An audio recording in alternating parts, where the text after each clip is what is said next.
There are moments in war when distance feels like destiny. In the autumn of 1941, the road to Moscow stretched ahead of Heinz Guderian's Panzer Group 2, like a promise and a warning at the same time. The summer invasion of the Soviet Union had begun with velocity that seemed unstoppable.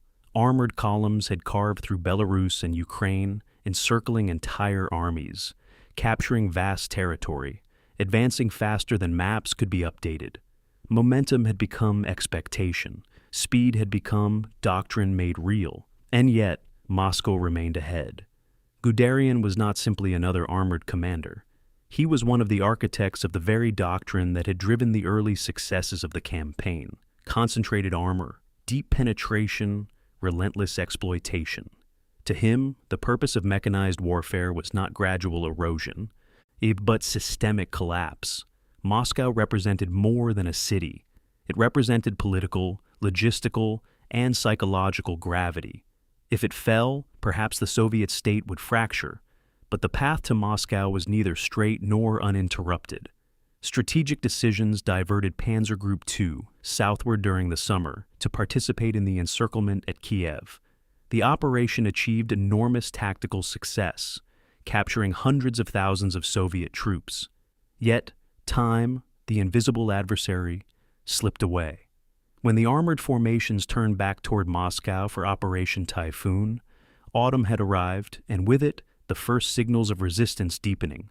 The initial phase of the drive on Moscow reignited familiar patterns. Soviet units were encircled at Vyazma and Bryansk, roads clogged with prisoners and abandoned equipment. German armored spearheads cut deep into the defensive layers. Once again, it seemed possible that a final breakthrough might be within reach. Then the rain came. The Rasputitsa transformed roads into mud, thick enough to swallow vehicles whole. Tanks strained forward inch by inch. Supply columns lagged, their wheels buried. Fuel shortages grew acute. Engines overheated or froze as temperatures began to drop. What had been rapid movement became grinding effort. Guderian pressed on. His correspondence and conferences reflected urgency, an insistence that momentum could not be surrendered now. He argued for continued advance, for concentration of force, for prioritizing Moscow over peripheral objectives. Yet the battlefield imposed its own reality. Soviet resistance stiffened with every mile. Fresh formations appeared, those drawn from reserves that German intelligence had underestimated. The approach to Tula became a crucible. Panzer Group 2 attempted to bypass and encircle the city, seeking to outmaneuver rather than batter directly. But Soviet defenses held firm. Counterattacks disrupted supply lines. Winter temperatures plunged below what equipment and men were prepared to endure. Lubricants thickened, weapons malfunctioned. Frostbite became as dangerous as enemy fire. The image of armored columns racing across open plains no longer matched conditions on the ground. Men slept in vehicles for warmth. Engines ran through the night to prevent freezing. Infantry trudged through snow to secure flanks that grew more fragile each day. The Soviet counteroffensive, launched in December, did not shatter a poised offensive force. It struck formations already stretched thin. Panzer Group 2 found itself forced onto the defensive, withdrawing under pressure it could no longer absorb. What had begun as a campaign of decisive penetration became a struggle simply to maintain cohesion. Guderian clashed increasingly with higher command over the necessity of withdrawal to more defensible positions. He recognized that holding exposed salients under winter assault risked annihilation. Orders from above demanded resistance. The tension between operational reality and strategic directive sharpened. Eventually, Guderian was relieved of command. Panzer Group 2 survived as a formation. But the moment had passed. The Battle of Moscow marked the first large-scale strategic failure of the German invasion. The expectation of quick collapse evaporated in the snow outside the capital. The history of Guderian's Panzer Group 2 at the Battle of Moscow is not simply a story of armored thrust halted by winter.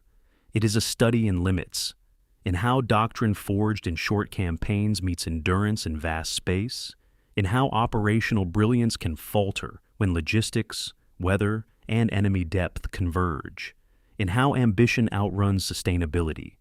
The drive on Moscow revealed that the Soviet Union was not a state waiting to fall. It was a system capable of absorbing shock and regenerating strength. It revealed that speed, while powerful, cannot compress geography, climate, and industrial capacity into submission indefinitely. Panzer Group 2 reached closer to Moscow than many believed possible. It did not reach close enough.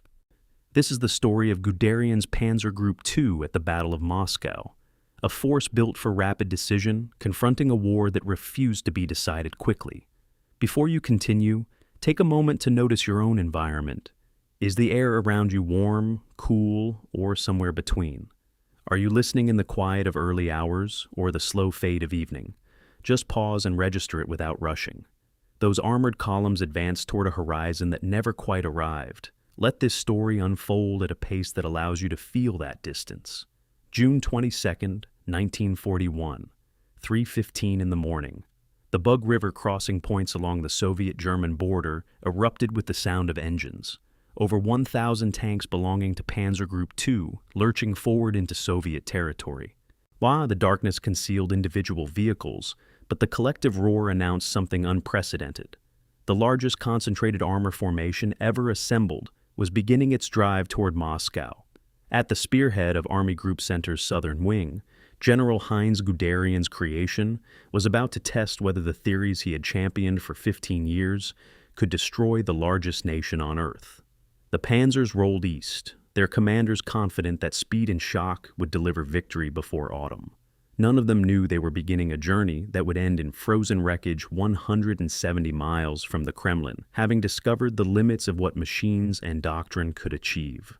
Heinz Guderian had spent the 1920s and 30s as a prophet dismissed by his own institution.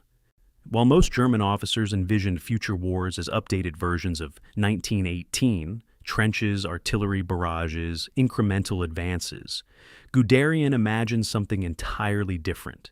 He studied British tank theorists like Fuller and Little Hart, absorbed the lessons of mechanized warfare's infancy, and concluded that concentrated armor formations operating independently could paralyze enemy nations through speed rather than attrition. The traditional German general staff considered him a radical, even a nuisance, arguing that tanks should support infantry, not replace them as the decisive arm. Guderian persisted, writing extensively, demonstrating maneuvers, building a cadre of believers. By 1939, his theories had crystallized into doctrine: strike deep and fast, bypass resistance, destroy command and control, a force collapse before the enemy can organize defense. The victories in Poland and France seemed to vindicate everything he had argued.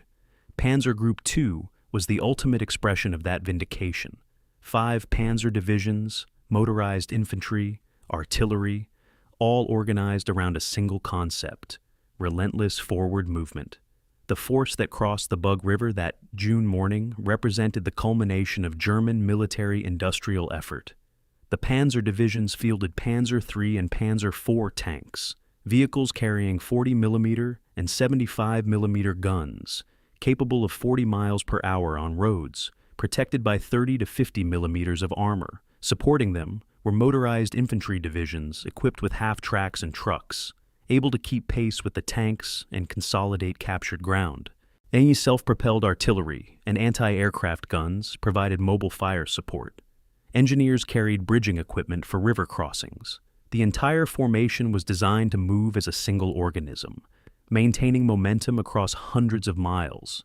Guderian's concept was simple: find the weak point, penetrate with overwhelming force at that single location, then race into the enemy rear before reserves can arrive. The doctrine assumed roads would remain passable, fuel would flow forward, mechanical systems would endure, and enemies would collapse when their command structures were severed. In France, these assumptions had proven correct. In Russia, they would be tested against an opponent operating on principles Guderian had never seriously considered. Even the first 18 days seemed to confirm German expectations with almost eerie precision. Panzer Group 2 advanced 200 miles from the Bug River to Smolensk, averaging over 10 miles daily, despite resistance. Soviet forces fought with determination, but rarely with coordination. Communications disrupted, commanders killed or captured, units encircled before they could establish defensive lines. On July 10th, Guderian stood in his command half-track near Smolensk, watching his forward elements push beyond the city. The speed was intoxicating, the tactical success undeniable. Yet already, troubling patterns were emerging for those willing to see them. Soviet units surrounded in the first week's encirclements fought on for days, sometimes weeks, tying down German infantry needed for subsequent operations. The distances consumed fuel at rates logistics officers had not anticipated. Supply columns stretched across hundreds of miles of primitive roads, vulnerable to partisan attacks and mechanical breakdown. Most concerning, Soviet resistance showed no sign of systemic collapse. Each defensive position destroyed revealed another farther east.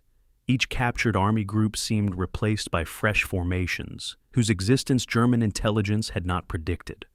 August brought the first major strategic disagreement that would plague the entire campaign. Hitler ordered Guderian to turn Panzer Group 2 southward to assist in encircling Soviet forces near Kiev, rather than continuing the advance toward Moscow. Guderian argued vehemently with Field Marshal von Bock, commander of Army Group Center, that Moscow remained the decisive objective. Its capture would sever Soviet communications, destroy the government, and end the war. Von Bock agreed, but could not overrule Hitler's directive. On August 23rd, Guderian received formal orders to redirect his force south. The argument that followed exposed the fundamental tension in German command, operational brilliance subordinated to strategic incoherence. Guderian complied, turning one of history's most powerful mobile formations 90 degrees from its intended objective. The Kiev encirclement that followed was spectacular by any measure. Over 600,000 Soviet soldiers captured, entire armies destroyed, German newsreels proclaiming unprecedented victory. But the operation consumed 30 irreplaceable days.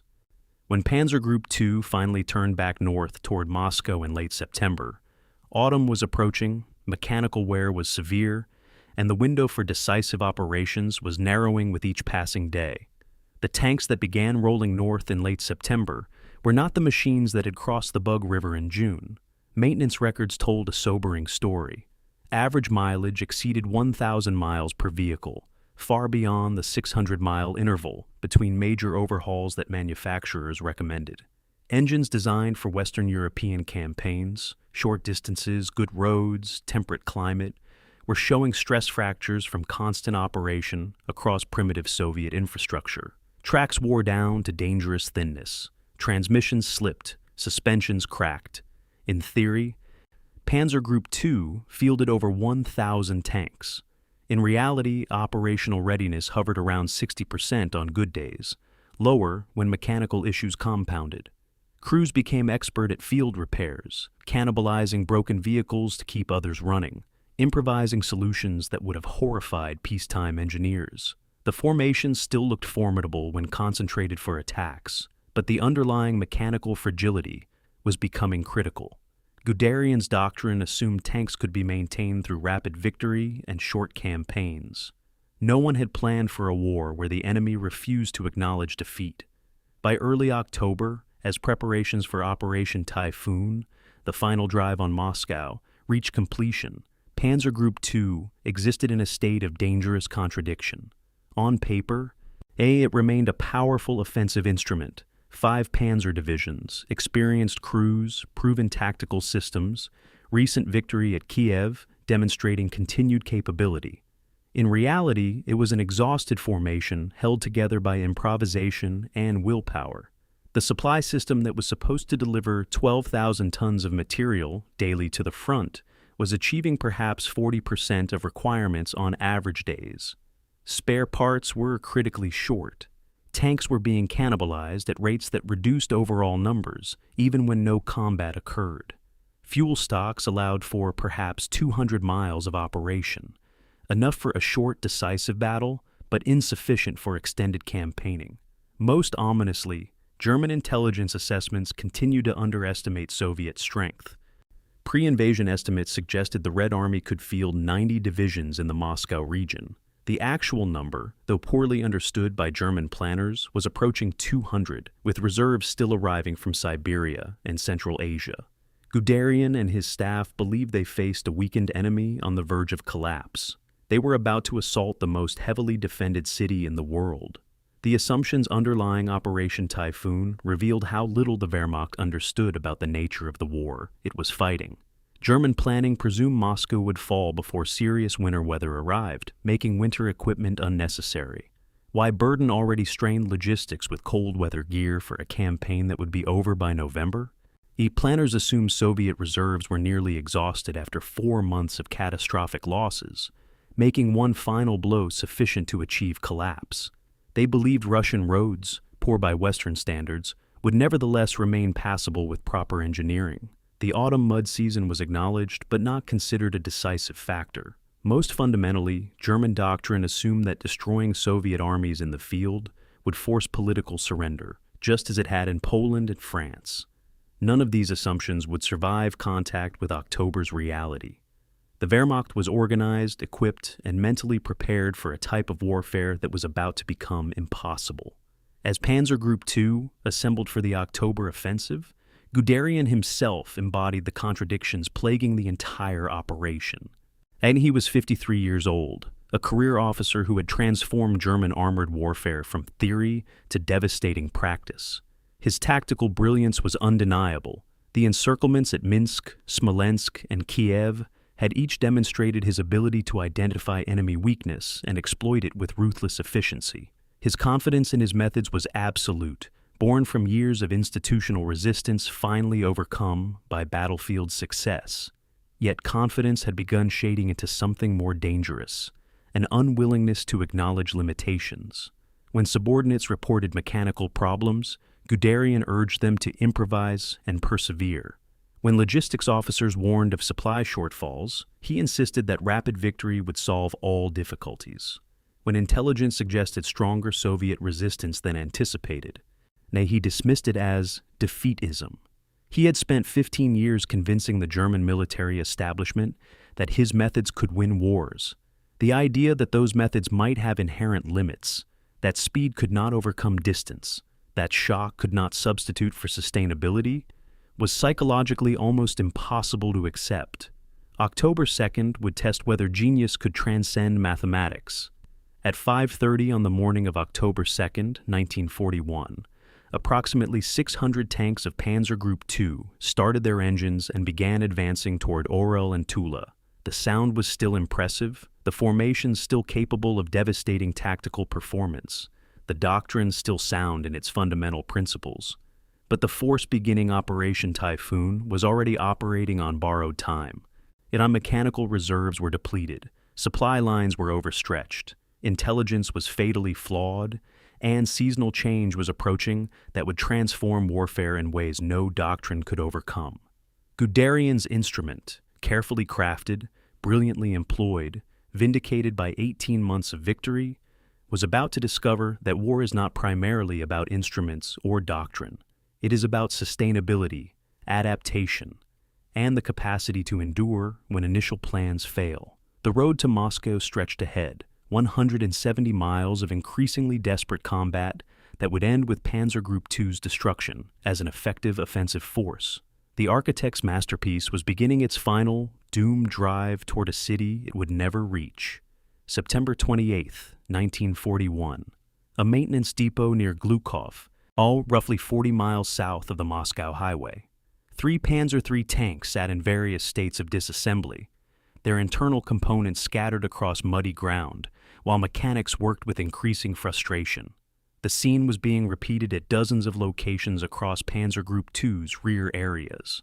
Not dramatic battlefield damage, but the quiet catastrophe of mechanical exhaustion.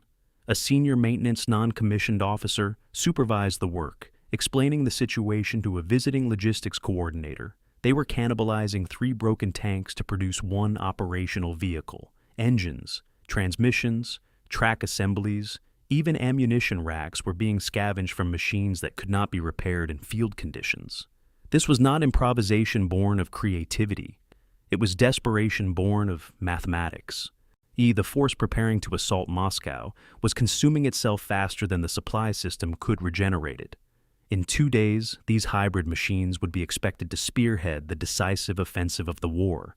The numbers told a story that formal reports obscured.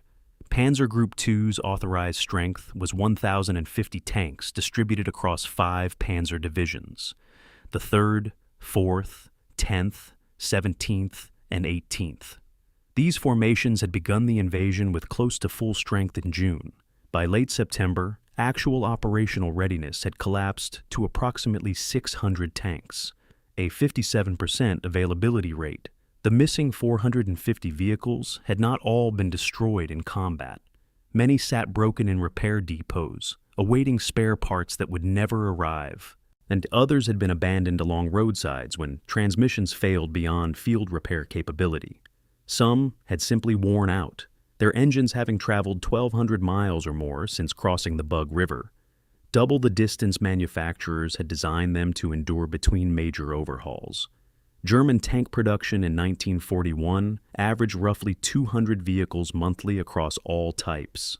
Losses and wear in the Soviet Union were consuming machines faster than factories could replace them. The Wehrmacht was spending capital it could not replenish. The supply crisis extended far beyond tanks themselves.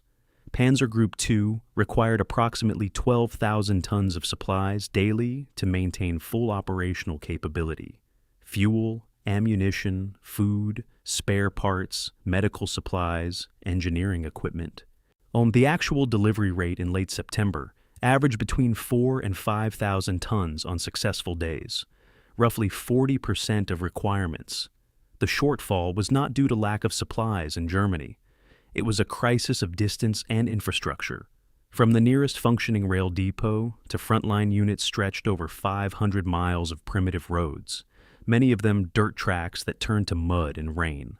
German logistics planners had assumed captured Soviet rail networks could be quickly converted to German use, but the gauge difference between Soviet and European rail systems required extensive rebuilding. Trucks that were supposed to bridge the gap between railheads and combat units were themselves breaking down at catastrophic rates.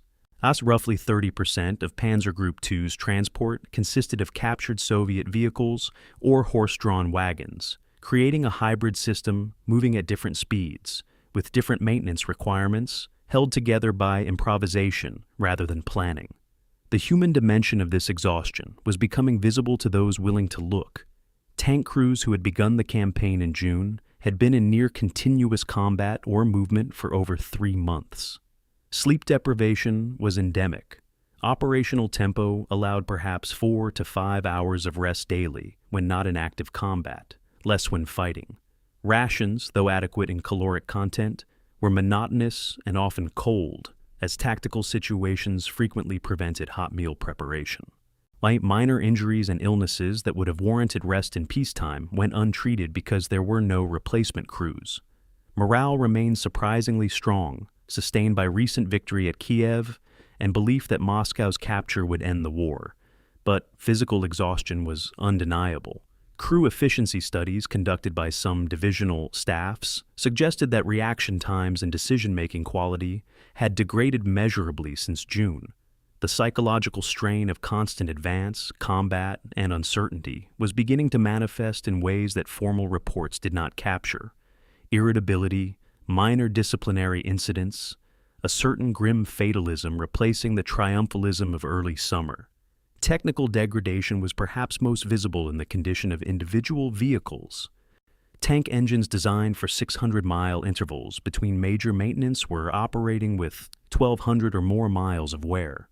Cylinders showed scoring, bearings were worn beyond tolerance, cooling systems leaked, electrical systems failed intermittently.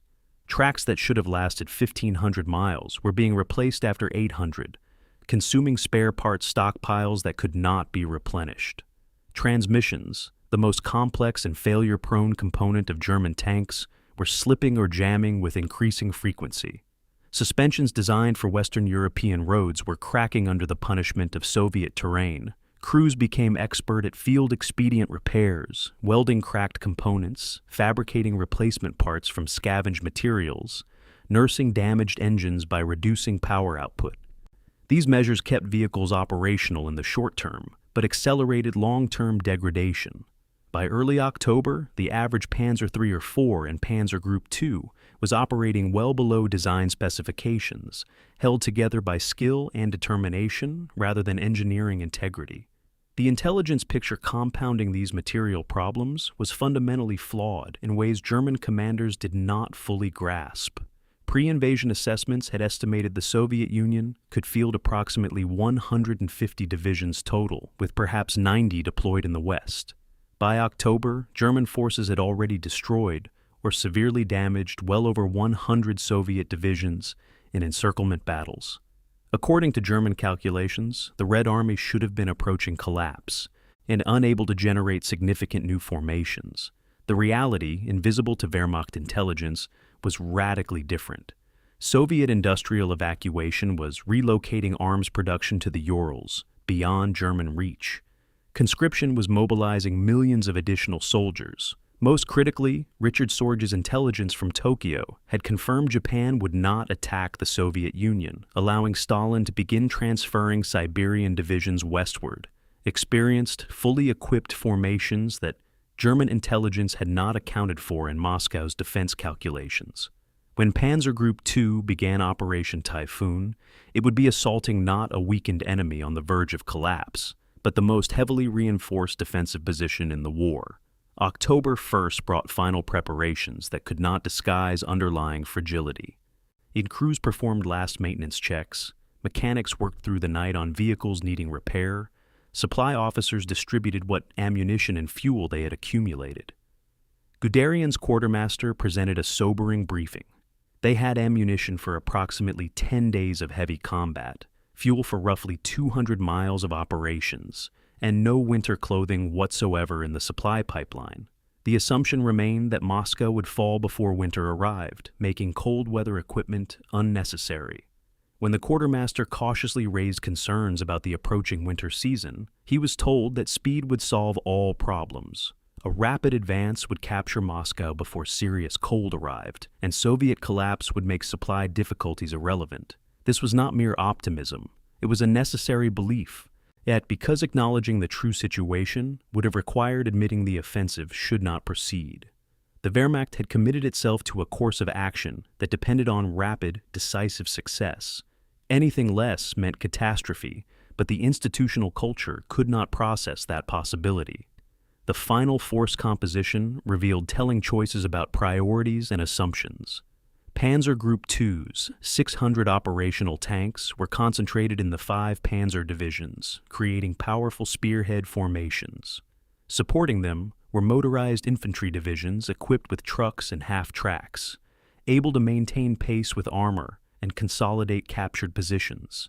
Traditional infantry divisions, moving largely on foot with horse-drawn transport, would follow to hold ground and protect flanks. The organization reflected Guderian's doctrine: concentrate mobile forces for breakthrough, use infantry for consolidation, maintain relentless forward momentum. But the doctrine assumed relatively short distances and an enemy that would break when its front was penetrated. Neither assumption applied to the Moscow operation. The distances from jumping-off positions to Moscow ranged from 150 to 200 miles. Far enough that supply lines would become increasingly tenuous with each mile advanced, and Soviet defensive preparations suggested an enemy planning to absorb attacks across multiple defensive belts rather than break at the first penetration. The coming offensive would test whether operational brilliance could overcome strategic impossibility. The deception was not intentional, but it was pervasive. And when senior commanders reviewed the Panzer Group 2's readiness, they saw formations that had just won a spectacular victory at Kiev, divisions with impressive paper strength, a force that looked capable on organizational charts. What they did not see, or chose not to see, was the mechanical exhaustion, the supply shortfalls, the crew fatigue, the intelligence failures. Reports moved up the chain of command in forms that emphasized capabilities while minimizing problems. Divisional commanders, proud of their units and committed to mission success, framed challenges as temporary difficulties rather than systemic crises. Guderian himself, absolutely convinced of his doctrine's validity, interpreted every data point through the lens of offensive possibility. The result was an institutional delusion, the belief that one more offensive and one more encirclement, one more demonstration of tactical superiority would force Soviet collapse. This belief was not based on evidence, it was based on need. The alternative, that the campaign might be unwinnable with available resources, was too terrible to contemplate. At dawn on October 2nd, 1941, 600 tanks roared to life and began moving toward Orel and Tula. The sound was still formidable, the formation still capable of devastating tactical effect, the crews still determined and skillful, but Panzer Group 2 was advancing into the unknown with resources barely adequate for success and no margin for error. The hollow spearhead was beginning its final drive, carrying with it all the contradictions of the Wehrmacht's way of war. Tactical excellence married to strategic incoherence, operational brilliance unsupported by logistical realism, institutional confidence disconnected from material reality. The next 8 weeks would reveal whether genius and willpower could transcend mathematics and geography. The machines lurching forward that October morning carried the hopes of German victory and the seeds of its destruction in equal measure. Moscow waited, 170 miles distant and growing more heavily defended with each passing day. October 6th, 1941, near the town of Karachev, approximately 100 miles southwest of Moscow. The first autumn rains arrived with sudden intensity, transforming the landscape in a matter of hours. Roads that had been dry dirt tracks in the morning became impassable bogs by afternoon. Entire panzer columns slowed from 30 miles per hour to 3. Then stopped altogether as vehicles sank axle-deep in mud that seemed to have no bottom. Crews dismounted to find themselves standing in glutinous muck that pulled boots off feet, that clung to everything it touched, that turned simple movement into exhausting labor. Engineers attempted to corduroy roads with logs, but the mud swallowed the timber and demanded more. Horses brought forward to pull stuck vehicles sometimes drowned in the effort, thrashing in panic before disappearing beneath the surface. This was Rasputitsa, the mud season, a phenomenon Russian peasants had known for centuries, and German planners had acknowledged but never truly understood. In a single week, it would transform the nature of warfare more completely than any tactical innovation or strategic decision. The meteorological data told a story that weather forecasts had not predicted. October 1941 saw 8.2 inches of rainfall across the central Russian front, more than triple the historical average. The rain fell not in brief storms, but in steady, persistent precipitation that saturated ground already softened by earlier showers. Russian soil in this region was predominantly clay-based, holding water rather than draining it, creating conditions where moisture accumulated rather than dispersed. German military geographers had studied Russian weather patterns and noted the autumn and spring mud seasons as potential complications. But complications were not the same as decisive factors. Wehrmacht planning had assumed competent engineering could mitigate mud's effects. After all, as German forces had operated in poor weather conditions in Poland and France without catastrophic disruption. What planners had not understood was the scale differential. Poland and France had rail networks, paved roads, and distances measured in hundreds of miles. Russia had primitive infrastructure, dirt roads, and continental distances. When the rains came, the entire offensive infrastructure began sinking into the earth. The tactical impact appeared first in movement rates that defied previous experience.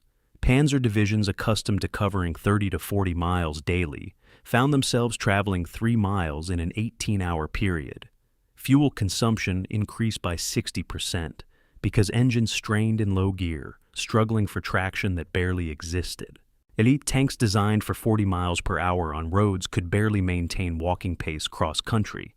Wheeled vehicles became completely immobilized. Trucks, artillery prime movers, supply wagons all bogged down, creating massive traffic jams that stretched for miles.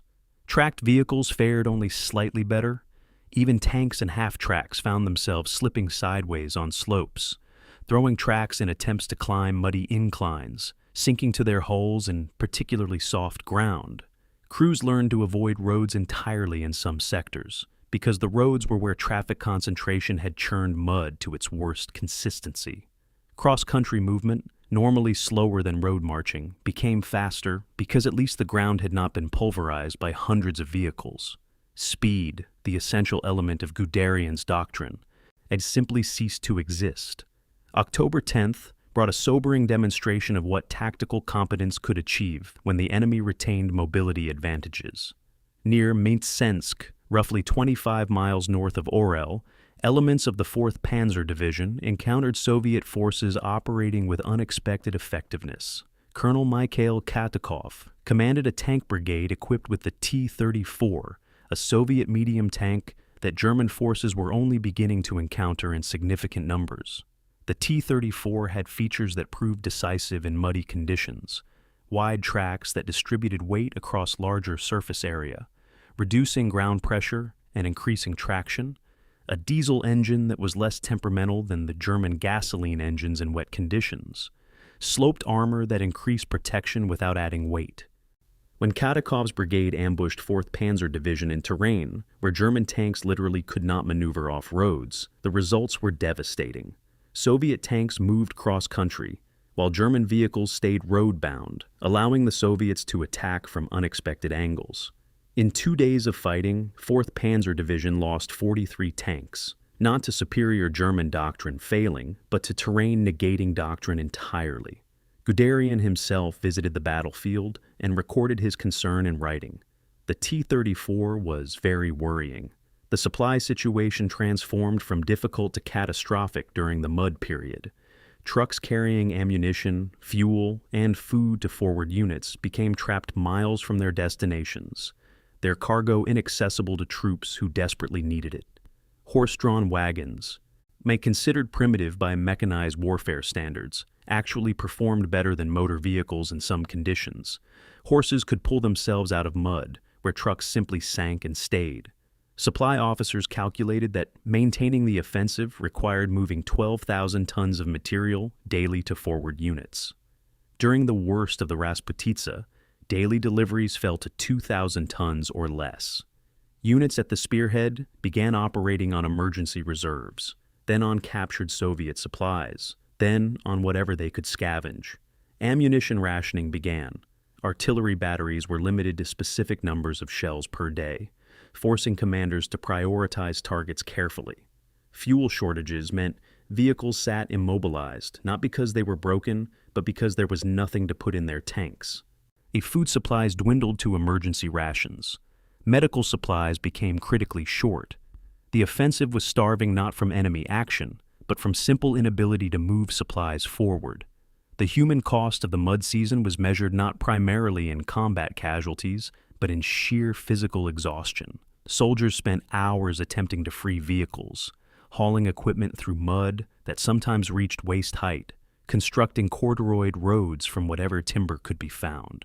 Sleep became almost impossible. Troops collapsed from exhaustion wherever they stopped, often lying directly in the mud because there was nowhere dry to rest. Minor injuries that would have been negligible in normal conditions became serious in the constant wet. Skin infections, foot rot, respiratory illnesses from sleeping in damp conditions.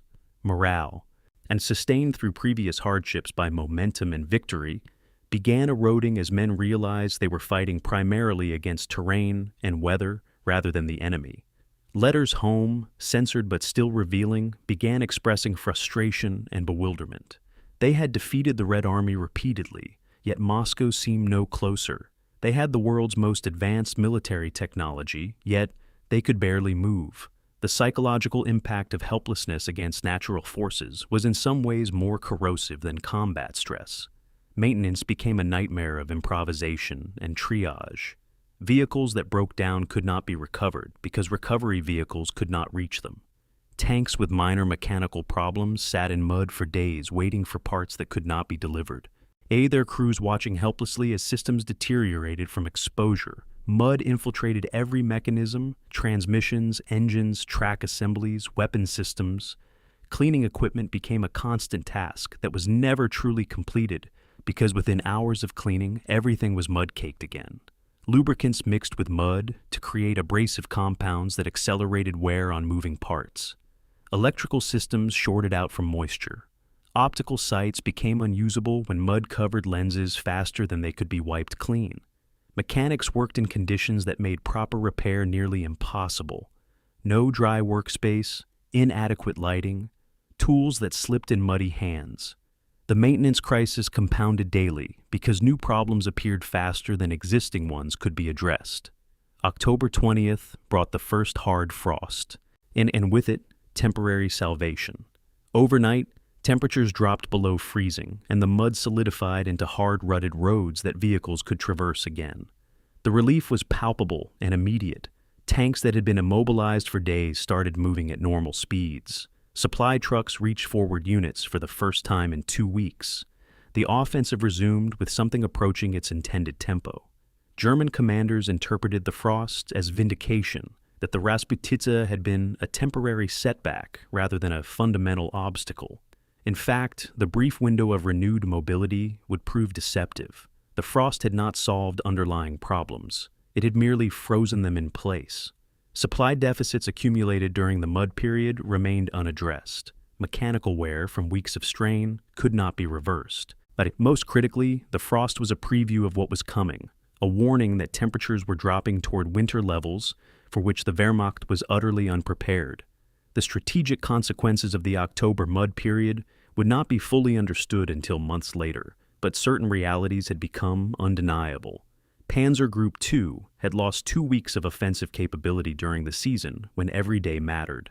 The rapid advance necessary for encircling Moscow before winter had been replaced by agonizing crawl that gave Soviet defenders time to reinforce positions and organize defenses. Casualties during the period were relatively light, approximately 2,400 German soldiers killed or wounded, but tank losses exceeded 180 vehicles, almost all from mechanical breakdown rather than combat. The mythology of German mobile warfare superiority had encountered a reality that Doctrine could not overcome. Terrain and weather were combat participants that did not care about training, technology, or tactical brilliance. The Rasputitsa had revealed that Panzer Group 2's greatest strength, mobility, could simply cease to exist under conditions the natural world imposed without regard to human intentions. As the frozen roads allowed renewed advance in late October, a pattern had been established that would define the remainder of the campaign. The Wehrmacht was fighting a three-front war against Soviet forces who were proving far more resilient than expected, against supply and maintenance challenges that were consuming the force's material strength, and against environmental conditions for which German planning had been catastrophically inadequate. Victory required succeeding on all three fronts simultaneously. By late October, success on even one front was becoming uncertain. The mud had been the first great teacher, demonstrating that speed alone could not overcome geography. Winter, now approaching with accelerating certainty, would be the second and final teacher. The lessons would be written in frozen metal and frostbitten flesh across the approaches to Moscow. The instruments of Blitzkrieg were discovering their limitations. The war they were designed to win was becoming a war they were not designed to fight. October 21st, 1941. Dawn broke over frozen ground across Panzer Group 2's operational area. The mud that had paralyzed the offensive for 2 weeks had solidified overnight into hardened ruts and ridges. Tank commanders who had watched helplessly as their vehicles sank axle deep now found they could move again at operational speeds.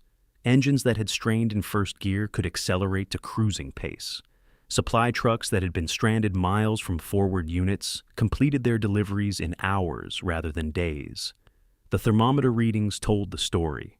Nighttime temperatures had dropped to -5 degrees Celsius, cold enough to freeze the saturated ground solid, but not yet cold enough to freeze mechanical systems into uselessness.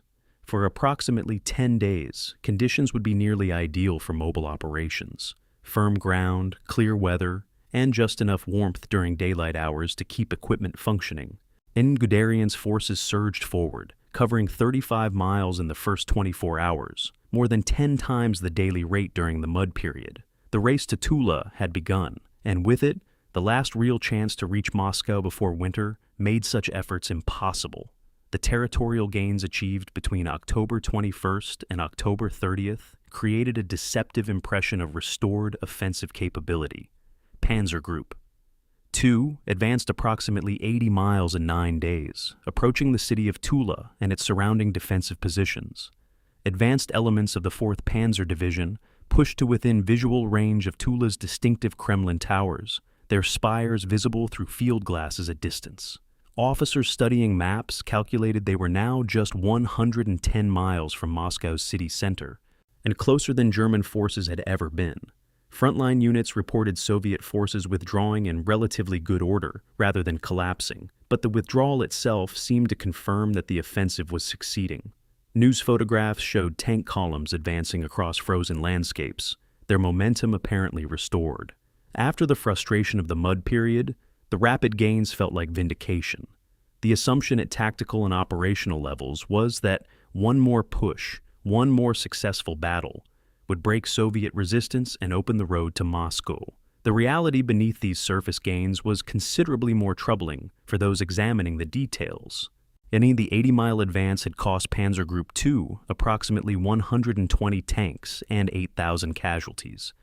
Attrition rates that were unsustainable given the force's inability to receive replacements.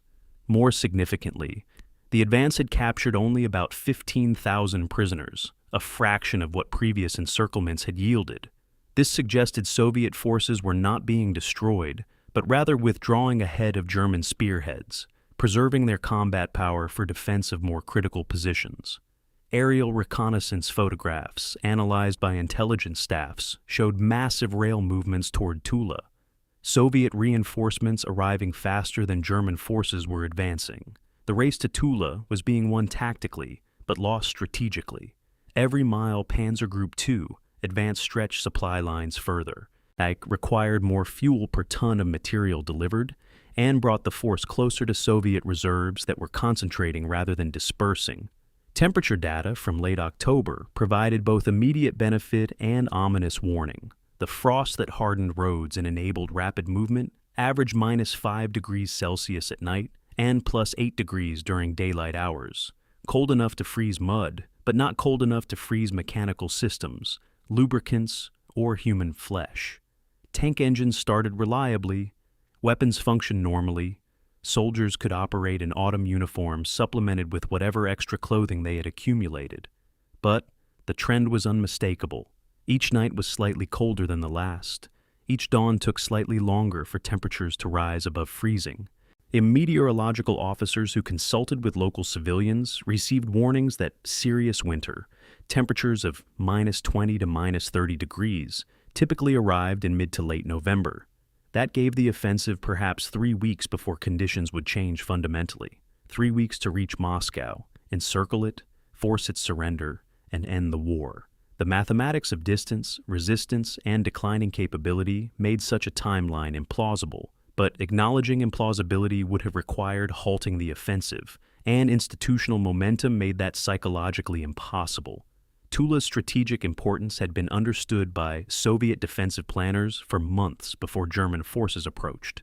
The city was a major industrial center, producing weapons and munitions critical to Soviet war efforts. More importantly, it was the last significant defensive position south of Moscow, sitting astride the main highway and rail line connecting the capital to southern Russia. If Tula fell, Moscow would be exposed to attack from the south, the direction from which defenses were comparatively weakest.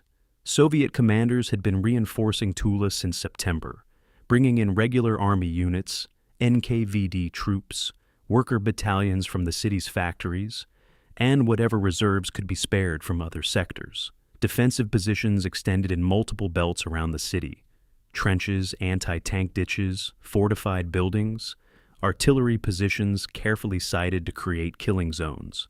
The forces assembling to defend Tula included an estimated 200 or more tanks, though the exact numbers remained unclear to German intelligence. Civilians participated in construction of defenses, digging under military supervision, creating obstacles, preparing buildings for urban combat. Tula would not be taken cheaply, and time spent reducing it was time the overall offensive could not afford. German reconnaissance approaching Tula in late October reported defensive preparations that should have given commanders pause. The city's outskirts showed evidence of systematic fortification. Buildings with firing ports, street barricades, prepared demolitions to deny key routes. Soviet forces visible on the perimeter appeared to include both regular army units and improvised formations, suggesting a defense in depth where initial positions might be lightly held, but reserves were positioned for counterattack. The artillery fire from positions around the city demonstrated that Soviet forces had both guns and ammunition in quantity sufficient for sustained combat. Most concerning, prisoner interrogations and captured documents indicated that fresh Siberian divisions were en route to the Moscow region, units equipped and trained for winter operations in ways the Wehrmacht was not. The intelligence picture suggested Tula would resist seriously, and that even if captured, the time and resources required would leave Panzer Group 2 in no condition for further offensive operations. These assessments reached Guderian's headquarters, but competed with institutional optimism and pressure from higher command to maintain momentum.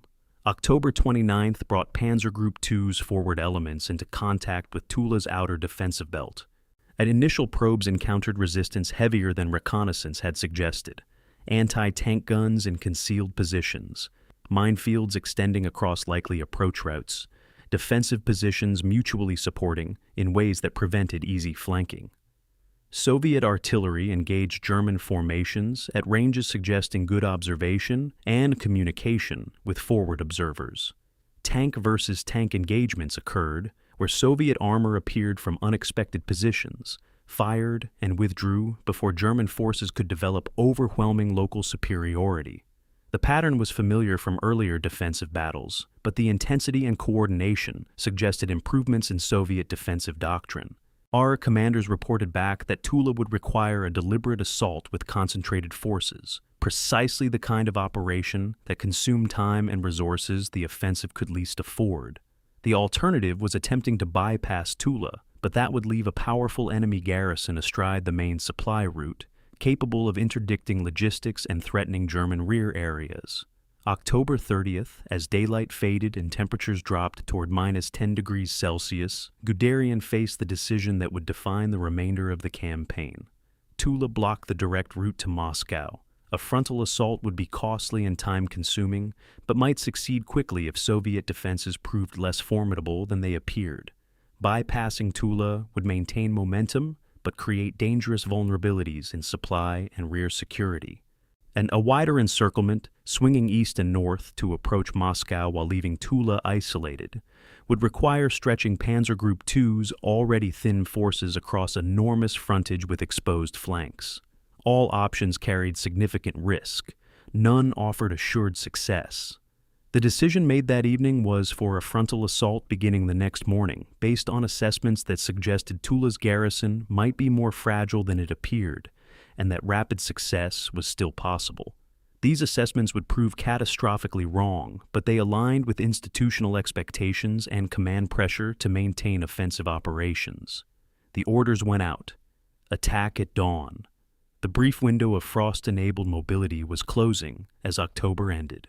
Temperature readings were trending steadily downward, approaching the threshold where cold would begin degrading equipment performance rather than simply freezing mud solid. Supply officers calculated that even with improved road conditions, delivery rates were still approximately 40% of requirements, better than during the mud period but insufficient for sustained offensive operations. Tank operational readiness had recovered somewhat from the mud period's lows, but remained around 60%, meaning that of 600 tanks on paper, perhaps 360 were truly combat-capable at any given moment. Crew fatigue was accumulating. 4 months of near-continuous operations without significant rest periods were eroding combat effectiveness in ways that statistics did not fully capture. Morale remained determined, and sustained by proximity to Moscow and belief that the final effort was at hand, but physical exhaustion was undeniable. As November approached, Panzer Group 2 stood at the culmination of its offensive capability, though few recognized it as such at the time. The force had advanced to within striking distance of Moscow, closer than German forces would ever get. It had overcome mud, supply shortages, and determine Soviet resistance through tactical skill and sheer determination. But it had also consumed its operational reserves, mechanical, logistical, and human. The margin for error had disappeared. Success now required everything to go right. Tula falling quickly, supplies flowing forward without interruption, Soviet resistance collapsing rather than stiffening, and winter holding off for just a few more weeks. In war, and everything rarely goes right. The assault on Tula, beginning at dawn on October 31st, would reveal how many things could go wrong when an exhausted force attacked a prepared enemy under conditions that were deteriorating daily. The frost window was closing. The abyss was opening. The final test of whether Doctrine could overcome reality was about to begin. October the 31st, 1941, 6 o'clock in the morning. The 3rd and 4th Panzer divisions launched their assault on Tula from the southern and western approaches, expecting resistance but anticipating breakthrough within 48 hours. Tank columns advanced toward the city's outskirts under covering artillery fire, their commanders confident that concentrated armor could overwhelm whatever defenses the Soviets had improvised. Within the first 3 hours, that confidence began eroding. German tanks entering Tula's outer suburbs encountered not hasty defensive positions, but systematically prepared fortifications, buildings converted into strong points with reinforced walls and firing ports, streets blocked by concrete obstacles and mines, anti-tank guns positioned to create interlocking fields of fire. Soviet defenders included not just regular army units, but factory workers organized into militia battalions, armed with whatever weapons could be distributed, fighting for their city with determination that German forces had not anticipated. By midday, the assault had transitioned from mobile warfare to house-to-house combat, exactly the kind of fighting for which Panzer divisions were least suited. The battle that was supposed to last 2 days would consume 3 weeks and transform Panzer Group 2 from an offensive weapon into a battered force barely capable of holding ground. The urban combat environment negated virtually every German tactical advantage. Tanks designed for open country maneuver found themselves confined to streets where Soviet anti-tank rifles and artillery could engage at close range from prepared positions. The Panzer III's and IV's armor, adequate against most Soviet weapons at normal combat distances, was vulnerable to hits at ranges measured in tens of meters rather than hundreds. Tank crews discovered that buildings provided concealment for defenders who could approach vehicles from multiple directions, forcing tanks to operate with infantry support that was itself taking casualties in street fighting. Soviet defenders employed Molotov cocktails, gasoline-filled bottles with burning rags, thrown from upper-story windows onto engine decks, where they could start fires in confined spaces tanks' crews struggled to extinguish. German artillery, normally a decisive advantage, was less effective in urban terrain, where Soviet positions were protected by rubble and reinforced structures. The battle devolved into grinding attrition, where German technological superiority mattered far less than Soviet willingness to defend every building, every street, every block. November 3rd brought the first significant Soviet counterattack, demonstrating that Tula's defenders were not merely resisting, but actively seeking to destroy attacking forces. Fresh Siberian divisions, newly arrived from the Far East and equipped with winter clothing and cold weather weapons, struck the southern flank of German forces attempting to encircle the city. The attack achieved tactical surprise. German intelligence had not detected the arrival of these reinforcements, and their sudden appearance in strength suggested Soviet reserves were far deeper than assessments had indicated. The Siberian troops fought with a combination of discipline and aggression that differed from earlier Soviet defensive efforts, suggesting better training and leadership. By the end of November 3rd, German forces had been pushed back from several suburbs they had entered days earlier. It was the first significant German tactical retreat since the Moscow offensive began, a small-scale withdrawal that nevertheless carried immense psychological weight. Yet the Wehrmacht was not accustomed to giving up ground, and the retreat, however limited, raised questions about whether the offensive still possessed the strength to achieve its objectives. Temperature played an increasingly decisive role as November progressed. On November 11th, nighttime temperatures dropped to -20 degrees Celsius, crossing the threshold where mechanical systems began failing from cold rather than wear. Tank engines that had started reliably in October now required hours of preparation. Crews lighting fires under engine blocks to warm oil and coolant to temperatures where engines could turn over, a process that consumed time, fuel, and exposed personnel to enemy fire. Weapons froze in ways that disrupted combat operations. Machine guns jammed when lubricants congealed, artillery recoil mechanisms locked up, and even small arms became unreliable as metal contracted and tight tolerances became interference fits. Most critically, German troops were still wearing autumn uniforms supplemented with whatever civilian clothing they could scavenge. Frostbite casualties began appearing in numbers that rivaled combat wounds, fingers and toes damaged by cold exposure, reducing units' effective strength without a shot being fired. Soviet defenders, equipped with quilted jackets and felt boots designed for Russian winters, suffered far fewer cold weather casualties, creating a combat effectiveness differential based purely on clothing. The assault on Tula revealed the inadequacy of German tank design for winter warfare in ways that were both technical and tactical. On November 18th, then crews discovered that tanks left outdoors overnight were literally frozen in place by morning, tracks frozen to the ground, turrets immobilized by ice in their rings, hatches sealed shut by frost. Starting engines became an elaborate ritual requiring portable heaters, blowtorches, or fires lit beneath vehicles, processes that took hours and created visible smoke signatures that Soviet artillery could target. Even when engines started, tanks faced problems German peacetime testing had never encountered. Optical sights fogged from crew breathing and froze with condensation, making accurate gunnery nearly impossible. Radios failed as batteries lost capacity in extreme cold. Hydraulic systems for turret traverse became sluggish or locked up entirely. Several tanks actually caught fire when crews, desperate for heat, lit fires inside fighting compartments that were never designed for such improvisation. Soviet tanks, particularly the T-34 with its diesel engine and simpler systems, functioned far more reliably in identical conditions. The technological superiority Germany had counted on was evaporating in the cold. November 22nd marked the effective end of serious German offensive efforts against Tula, though official acknowledgement would take days longer. Guderian's headquarters issued orders for the assault to transition to encirclement. Rather than continuing costly frontal attacks, Panzer divisions would attempt to bypass the city from the north and east, cutting it off from Moscow while avoiding further urban combat. The shift represented a tacit admission that Tula could not be taken by direct assault with available forces. But the encirclement plan revealed the desperation underlying German operations. To bypass Tula required spreading already thin forces across even wider frontage, creating exposed flanks vulnerable to Soviet counterattacks, and advancing through terrain where supply difficulties would only increase. The plan was adopted not because it offered high probability of success, but because it was the only alternative to halting the offensive entirely, an option that political and institutional pressure made unacceptable.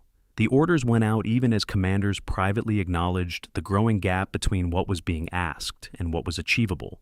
The human cost of the Tula fighting accumulated in ways that casualty statistics only partially captured. At approximately 8,000 German soldiers were killed or wounded during the 3 weeks of combat. From late October through mid-November, losses the Wehrmacht could not easily replace. Beyond the raw numbers, the quality of casualties mattered. Experienced tank commanders, skilled mechanics, veteran infantry squad leaders, precisely the personnel whose expertise held units together, were being lost in street fighting, where individual skill mattered less than mass and attrition. Medical facilities struggled to treat both combat wounds and frostbite injuries simultaneously, creating triage situations where doctors had to choose between treating serious wounds and preventing cold weather injuries from becoming permanent disabilities. Morale began showing strain in ways it had not earlier in the campaign. Its soldiers who had advanced hundreds of miles in months now found themselves unable to capture a single city despite weeks of effort. The psychological impact of stalemate after continuous victory was corrosive in ways that were difficult to quantify, but clearly visible to junior officers and non-commissioned officers. Tank losses at Tula exceeded 200 vehicles over 3 weeks, creating a crisis that maintenance and supply systems could not address. Approximately 50 tanks were destroyed in combat, knocked out by anti-tank guns, burned by Molotov cocktails, or disabled by mines and demolitions in urban fighting. But the larger number, over 150 tanks, were lost to mechanical failure and weather effects. Engines seized from cold, transmissions failed from accumulated wear, suspensions cracked, that electrical systems shorted out. Many of these vehicles could have been repaired under normal conditions, with proper facilities, adequate spare parts, and time for thorough maintenance. None of those conditions existed. Broken tanks were stripped for parts to keep others running, creating a cannibalization spiral where total numbers declined even when no combat occurred. By late November, Panzer Group 2's operational tank strength had fallen to approximately 300 vehicles, less than 30% of the force's June strength, and barely half of the October readiness level. The offensive was consuming itself. Soviet defensive doctrine at Tula demonstrated sophistication that challenged German assumptions about Red Army capabilities. Rather than defending uniformly, Soviet commanders created strong points at key intersections and buildings, while allowing German forces to advance into areas that could then be isolated and counterattacked. Worker battalions and NKVD troops held initial positions, absorbing German assaults and inflicting casualties, while regular army units and fresh reserves were held back for counterattacks against exposed flanks. Soviet artillery, rather than engaging in prolonged duels with German guns, fired brief, intense barrages timed to disrupt German attacks at critical moments, then displaced before counter-battery fire could locate them. Soviet tank tactics evolved during the battle. Rather than charging German positions, T-34s would appear suddenly from concealed positions, fire several rounds at close range where their guns could penetrate German armor, then withdraw before German forces could concentrate superior numbers. These were not the tactics of a defeated army collapsing under pressure. They were the methods of an enemy learning, adapting, and fighting more effectively with each engagement. As November ended and December approached, Tula remained in Soviet hands, its garrison intact, its rail connections to Moscow functioning, its defensive positions stronger than when the battle began. German forces surrounding the city were spread thin, vulnerable to counterattacks, and consuming supplies faster than they could be delivered. The tactical situation had reached stalemate, but strategic momentum was shifting decisively against the Wehrmacht. Panzer Group 2 had spent 3 weeks and enormous resources failing to capture a single city. The time consumed was time the overall Moscow offensive could not afford. The casualties suffered were irreplaceable. The mechanical attrition was accelerating rather than stabilizing. Most ominously, Soviet resistance was stiffening rather than breaking, suggesting reserves and resolve that German intelligence had failed to account for. The Tula abyss had swallowed the offensive strength and given nothing in return except lessons about the limits of doctrine when facing an enemy fighting on home ground in winter conditions. The next phase would attempt encirclement where assault had failed, but the force undertaking that encirclement would be a shadow of what had crossed the Bug River 6 months earlier. The abyss had claimed its victims. Winter was just beginning. November 15th, 1941. In a maintenance depot, approximately 15 miles south of Tula, mechanics demonstrated for a visiting logistics officer what happened to standard Wehrmacht lubricants at minus 25 degrees Celsius. The oil literally congealed into jelly, becoming a semi-solid that would not flow through engine passages or lubricate moving parts. Engine blocks filled with this substance were effectively frozen solid, unable to turn over, regardless of how much electrical power the starter motor received. The demonstration was unnecessary. The evidence surrounded them in the form of dozens of immobilized tanks and vehicles, their mechanical systems paralyzed by cold that German engineers had apparently never seriously tested against. This was not battle damage that courage or tactical skill could overcome. That this was fundamental design failure that revealed how completely the Wehrmacht had assumed a short war in favorable conditions. The vehicles that had carried German forces to within sight of Moscow were now betraying them, transformed from weapons into liabilities by temperatures that Soviet equipment had been designed to handle. The technology Germany had counted on to deliver victory was instead demonstrating the fatal hubris of planning for the war you want, rather than the war you face. The lubricant crisis alone would have been enough to cripple mobile operations, but it was merely the most obvious of cascading technical failures. German tanks used petroleum-based oils that performed adequately in Western European temperatures, but became viscous and eventually solid as temperatures dropped below -20°C. Any Soviet tanks used different lubricants, often plant-based oils or specially formulated compounds, that remained fluid to -50°C or lower. German forces had no stocks of cold-weather lubricants because no one had planned for winter operations. The assumption that Moscow would fall before serious cold arrived had made such planning seem unnecessary.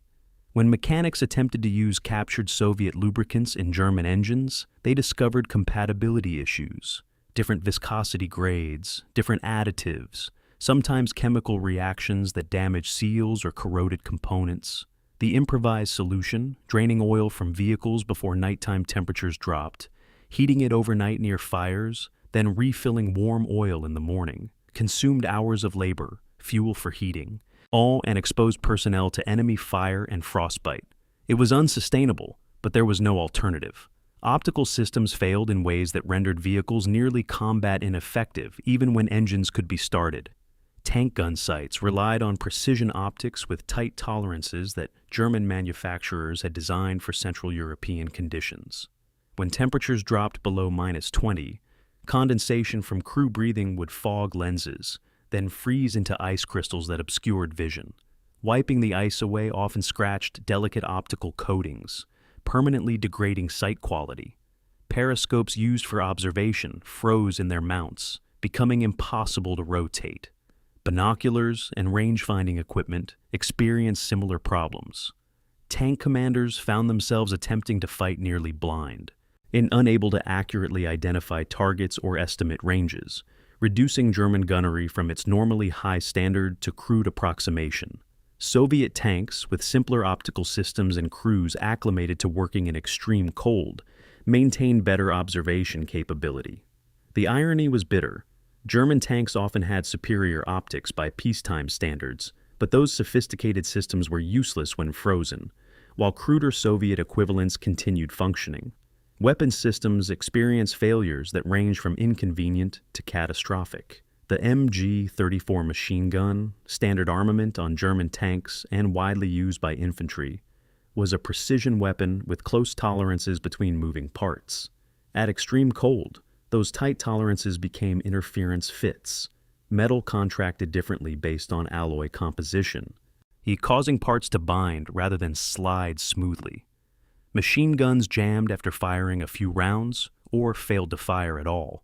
The MG-42, a newer design, had similar problems.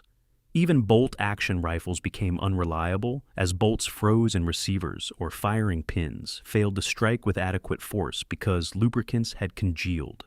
German submachine guns like the MP-40 were particularly vulnerable, their complex mechanisms seizing in cold that Soviet PPSH-41 submachine guns shrugged off through simpler, more robust design. Artillery faced recoil mechanism failures. Hydraulic fluid in recoil systems froze or became too viscous to function properly, causing guns to jam after firing or fail to return to battery. Fire rates dropped precipitously, and some artillery pieces became entirely unusable. And track and suspension failures multiplied as temperatures dropped, creating mobility problems even for vehicles whose engines could be started.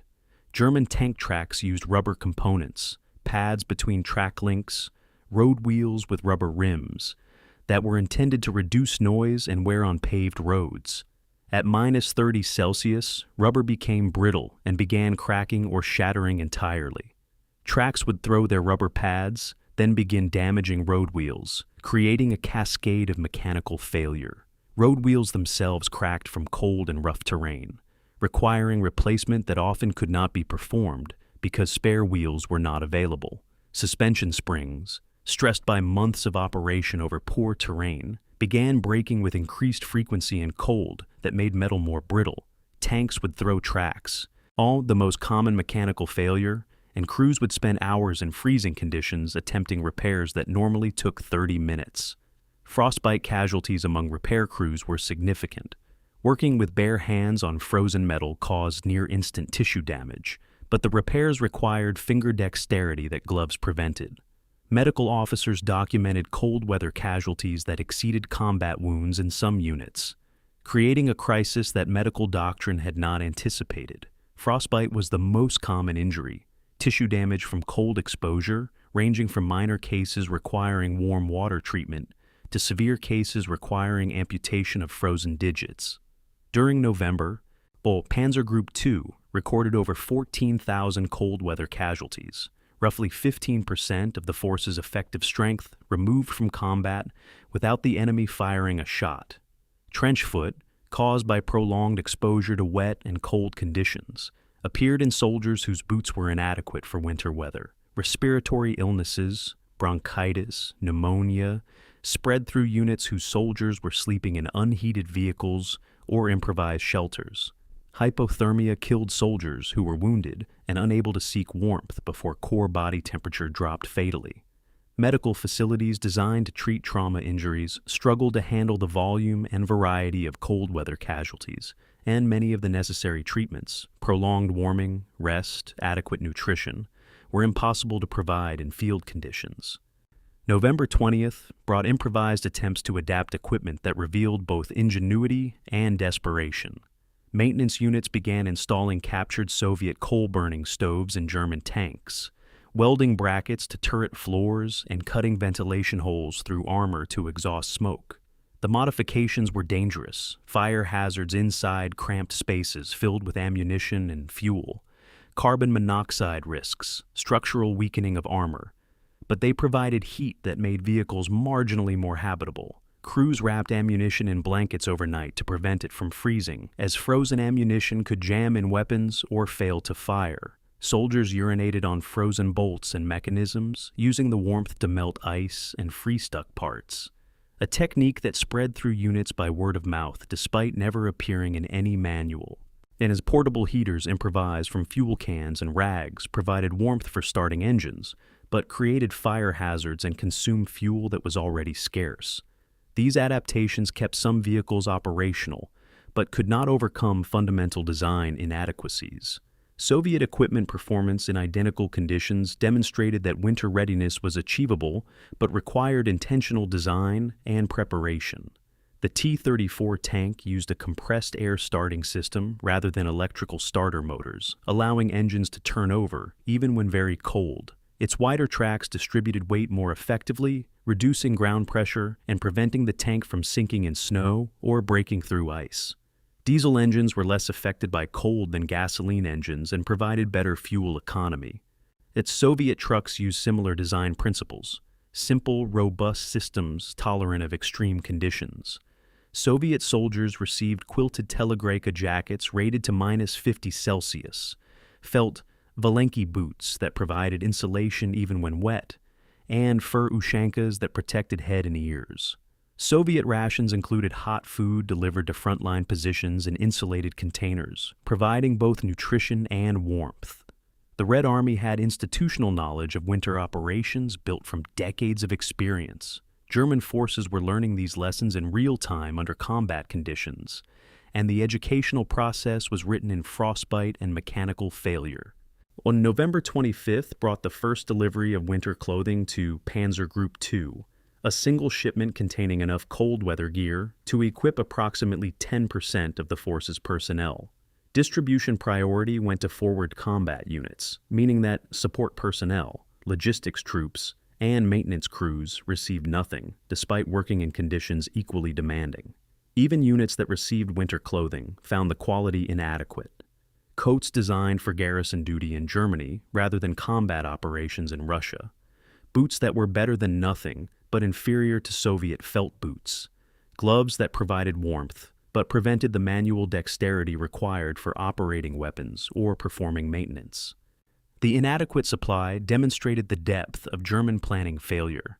The Wehrmacht had entered the Soviet Union with no significant stocks of winter equipment because planners had assumed the war would be over before winter arrived. Now, in late November, With the offensive at crisis point and temperatures dropping toward -30, the supply system was attempting to deliver equipment that should have been stockpiled months earlier. The improvisation was too little, too late, and fundamentally inadequate to the scale of the problem. The technology betrayal was not simply a matter of equipment failing, it was a revelation of institutional failure at every level of German military culture. The engineers had designed tanks and vehicles for the wars Germany had already fought, short campaigns in Western Europe against opponents who collapsed quickly. Procurement officers had accepted those designs without demanding winter capability, because Doctrine assumed winter operations would never be necessary. Strategic planners had structured the entire invasion around assumptions of rapid victory that made logistical depth seem unnecessary. Senior commanders had dismissed warnings about supply requirements and seasonal factors because acknowledging them would have required delaying or canceling operations. The result was a military force supremely capable of winning the war it had planned for, but increasingly helpless when forced to fight under conditions it had never seriously contemplated. In the frozen metal surrounding German soldiers in November 1941 was more than equipment failure. It was physical evidence that the Wehrmacht had believed its own mythology and was now paying the price for that hubris. Winter had arrived, and with it, the understanding that technology alone could not deliver victory when that technology was designed for a different war entirely.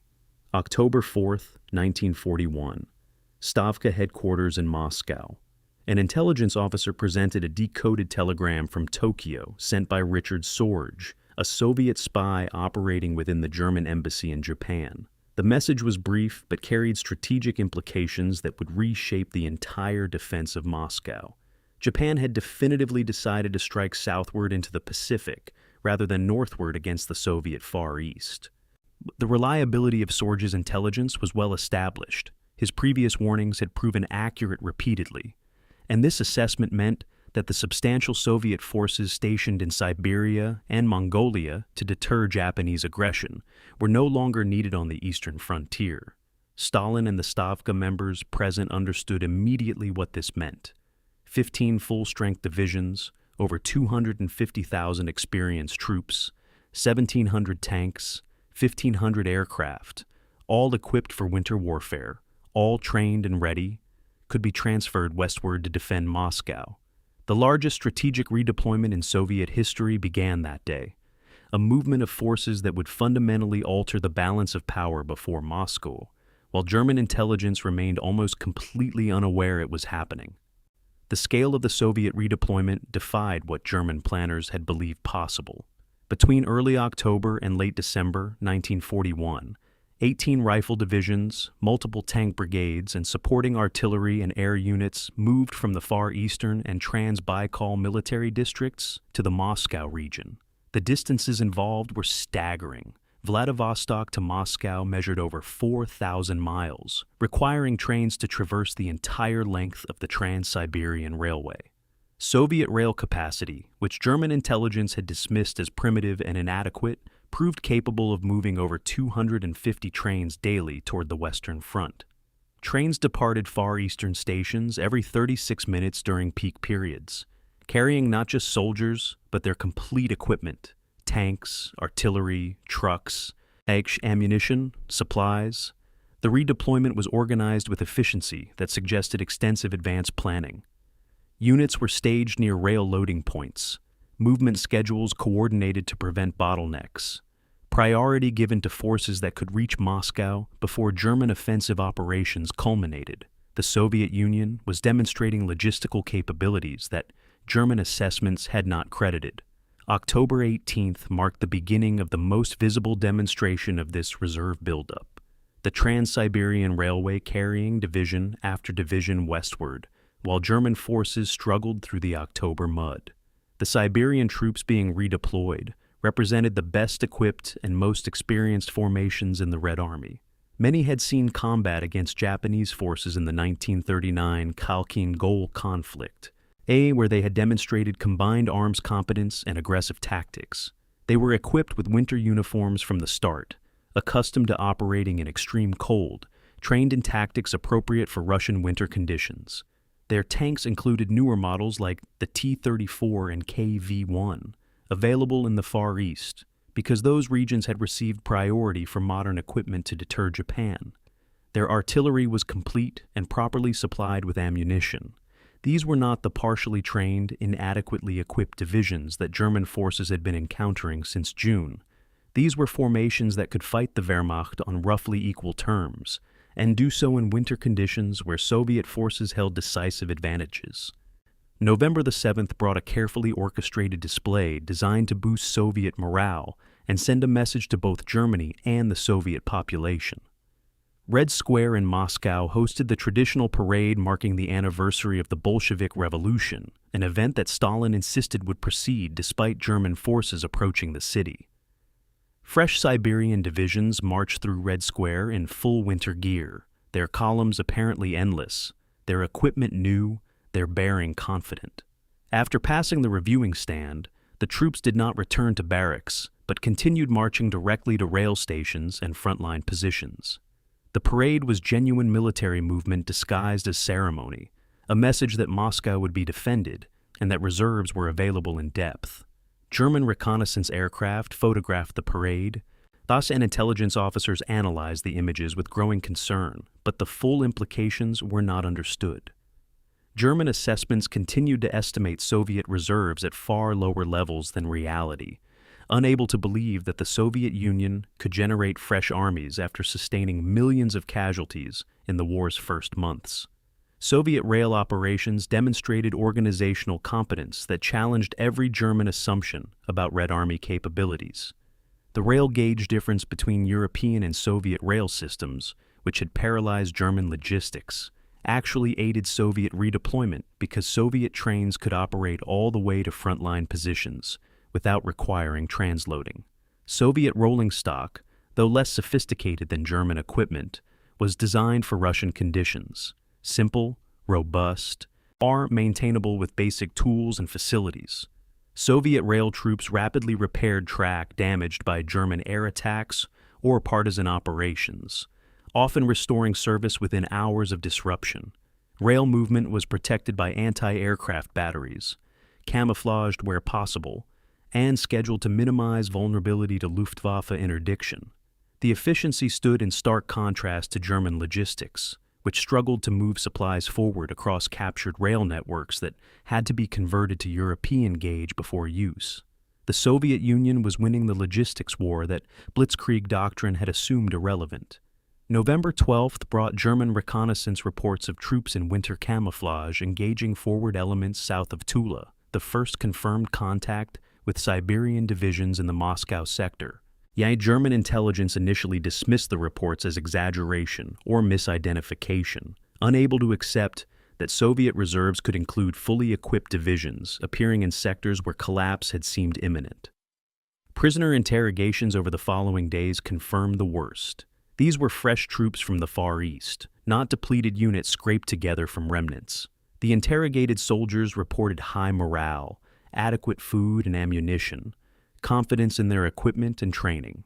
They described divisions at or near full strength. Over 10,000 men, complete artillery regiments, tank battalions with new vehicles.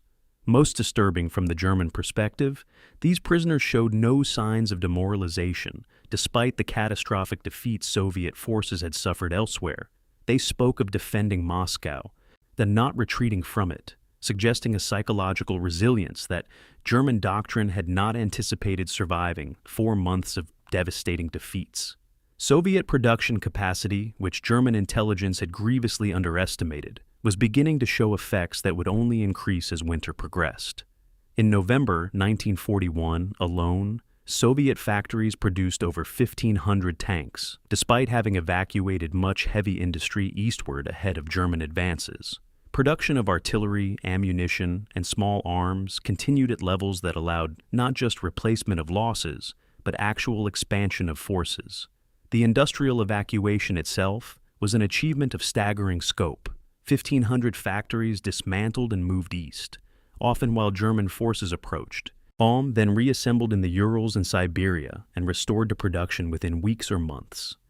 German bombers could not reach these relocated facilities, meaning Soviet production was secure regardless of frontline positions. Meanwhile, Panzer Group 2 was losing 200 tanks at Tula, while German production across all fronts averaged roughly 200 tanks monthly. Losses exceeded production, meaning every tank destroyed was irreplaceable. The industrial balance was shifting decisively against Germany, but German commanders focused on tactical successes remained largely unaware of the strategic implications. November 20th brought Stavka's final preparations for transition from defense to counteroffensive. General Georgy Zhukov, commanding the Western Front defending Moscow, presented Stalin with detailed analysis of German exhaustion patterns. Zhukov's staff had meticulously tracked German offensive capabilities, noting decreasing penetration depths, longer intervals between attacks, increasing time required to concentrate forces for assaults. The analysis predicted that German offensive capability would culminate, reach the point where further attacks were impossible, within approximately 2 weeks, probably between December 5th and December 10th.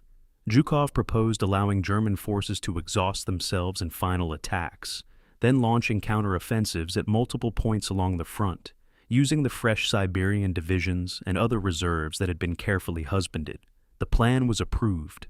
Over 700,000 troops in fresh reserve armies were positioned in forests and concealed locations, 15 to 30 miles behind front lines, invisible to German reconnaissance, waiting for the moment when exhausted German forces would be most vulnerable. Soviet defensive doctrine during November demonstrated sophisticated understanding of how to fight against technologically superior opponents. Rather than meeting German attacks with immediate counterattacks that would expose Soviet forces to German firepower advantages, Soviet commanders allowed attacks to penetrate initial defensive lines, then counterattacked against exposed flanks and supply lines. Defense was organized in depth, multiple defensive belts, each capable of independent resistance. They arranged so that German forces exhausted themselves, breaking through one line only to encounter another equally strong position farther back. Artillery was positioned to create killing zones that German attacks had to cross, then displaced before counter-battery fire could destroy Soviet guns. Soviet forces traded space for time and preservation of combat power, exactly the opposite of German doctrine that emphasized holding ground regardless of cost. The approach frustrated German commanders, who repeatedly achieved tactical successes, penetrating Soviet lines, forcing withdrawals, without achieving the strategic collapse that was supposed to follow such successes. The intelligence picture available to German commanders in late November was fundamentally flawed in ways that would prove catastrophic. And German estimates placed total Soviet reserves at perhaps 200,000 troops, a fraction of actual availability. German intelligence had not detected the Siberian division's redeployment, despite the movement of hundreds of thousands of troops across thousands of miles. Assessments continued to assume Soviet industrial capacity was collapsing, when in fact production was increasing. Most critically, German intelligence interpreted Soviet withdrawals as signs of weakness and imminent collapse, rather than recognizing them as deliberate trading of space for time. The institutional bias toward optimistic interpretation, seeing what commanders wanted to see rather than what evidence suggested, meant that warnings from frontline units about fresh Soviet divisions were discounted at higher headquarters. A Panzer Group 2 was advancing into a carefully prepared trap, and its commanders believed they were pursuing a defeated enemy. The gap between perception and reality was about to close with devastating force. The Soviet machine had accumulated reserves, prepared positions, and identified the precise moment when German exhaustion would make counteroffensive possible. The final act was approaching, and German forces remained largely unaware of what was about to strike them. November 10th, 1941. The Venev sector, approximately 40 miles southeast of Tula. A German infantry regiment penetrated what appeared to be the Soviet main defensive line after 6 hours of fighting, overrunning trenches and capturing several dozen prisoners. Regimental commander reported breakthrough success to divisional headquarters in requesting armor support to exploit the penetration. The advance continued for 3 miles before encountering equally strong defensive positions that prisoners confirmed was the actual main line. The previous position had been an outpost line designed to delay and disrupt, rather than prevent German advances. German commanders realized they had been fighting preliminary defenses, while Soviet main forces waited intact farther back. Preserving strength and preparing to counterattack exposed German formations. This was not the collapse anticipated by German doctrine. It was sophisticated defense in depth that absorbed attacks across multiple layers, making German tactical successes strategically irrelevant. Yes, Soviet defenders were implementing elastic defense, a concept Soviet military theorists had developed during the 1920s and 30s, but which the Wehrmacht had never seriously studied or prepared to counter. The structure of Soviet defensive positions around Moscow revealed systematic preparation that contradicted German assumptions about Red Army capabilities. Defensive belts extended 6 to 8 miles in depth in most sectors, occasionally deeper where terrain permitted. The first belt, closest to German positions, consisted of outposts and observation posts, small units positioned to detect attacks early, delay advancing forces, and withdraw to main positions before being overwhelmed. The second belt, typically 2 to 3 miles behind the first, contained the main defensive line, continuous trenches, artillery positions, anti-tank strongpoints, infantry positions mutually supporting with interlocking fields of fire. The third belt, farther back, served as rally positions and reserves, where units that had been pushed out of forward positions could reorganize, and where fresh forces waited to counterattack. Some sectors had additional belts extending even farther back. The layered approach meant that German forces had to fight through multiple successive positions to achieve genuine breakthrough, and each penetration consumed time, ammunition, and combat power that could not be regenerated. Soviet tactical doctrine emphasized preserving forces for eventual counteroffensive rather than holding every meter of ground. Commanders were authorized, even encouraged, to withdraw from positions when faced with overwhelming attack, and provided they withdrew to prepared positions farther back rather than simply fleeing. This flexibility contrasted sharply with German doctrine, which emphasized holding ground and immediate counterattacks to restore broken lines. Soviet forces would defend a position fiercely, inflicting maximum casualties on attackers, then withdraw under cover of darkness or supporting artillery fire to avoid encirclement. German commanders repeatedly reported breakthrough, only to discover Soviet forces had established new defensive lines overnight in previously scouted positions. The tactic frustrated German operational planning, which assumed that breakthrough would create opportunity for deep exploitation. Instead, each penetration encountered another defensive belt, turning battles of maneuver into wars of attrition that favored the side with greater reserves, exactly what Soviet planning intended. November 14th brought detailed intelligence briefings at Panzer Group 2 headquarters analyzing captured Soviet defense plans. The documents showed defensive belts organized with precision that surprised German staff officers, exact positions for machine gun nests, pre-registered artillery firing coordinates, withdrawal routes marked and rehearsed, counterattack assembly areas designated. Soviet defensive planning was not improvisation, but systematic preparation executed over weeks. German intelligence officers noted that positions were sited with professional competence, reverse slope positions that protected defenders from direct fire observation, like mutually supporting strongpoints where fire from one position covered approaches to adjacent positions, kill zones where advancing forces would be exposed to fire from multiple directions simultaneously. The planning quality suggested Red Army leadership was far more capable than propaganda had suggested, and that Soviet forces were learning and adapting based on earlier battles' lessons. Soviet anti-tank tactics evolved significantly during the November fighting, demonstrating tactical innovation that German forces had not anticipated. Rather than distributing anti-tank guns evenly along defensive lines, which would have made them vulnerable to German artillery preparation, Soviet commanders concentrated guns in what they called Packfronts, groupings of 12 to 20 anti-tank guns positioned in mutually supporting positions and often concealed until German armor approached point-blank range. The concentrated fire could destroy multiple tanks in seconds before German forces could identify gun positions and respond. Soviet 45mm anti-tank guns, inadequate individually against modern German tank armor at normal ranges, became lethal in ambush positions where they could fire at side or rear armor at ranges under 500 meters. German tank commanders learned to fear narrow approaches, roads through forests, and any terrain that channeled movement, exactly the terrain Soviet pack fronts were cited to cover. The tactical innovation demonstrated that Soviet forces were not simply absorbing German attacks, but actively developing countermeasures. November the 17th brought a demonstration of Soviet withdrawal counterattack tactics that would become increasingly common in subsequent fighting. South of Kashira, Soviet forces defending a village conducted fighting withdrawal when German infantry assault achieved penetration. German troops occupied the village by late afternoon, reporting success. At dawn the next morning, Soviet forces counterattacked from three sides with pre-positioned forces, infantry supported by tanks that had moved into position during the night.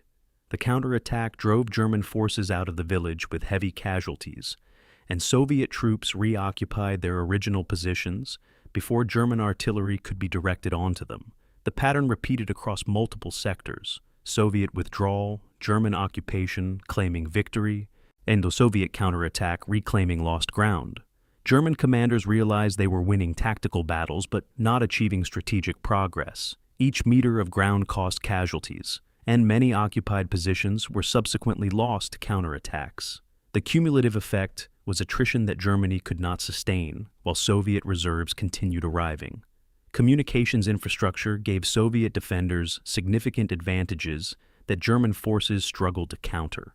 Soviet defensive positions were connected by telephone lines buried underground or run through existing infrastructure, providing secure communications less vulnerable to interception than German radio transmissions. Field telephones allowed direct communication between frontline positions and artillery units, enabling rapid response to German attacks.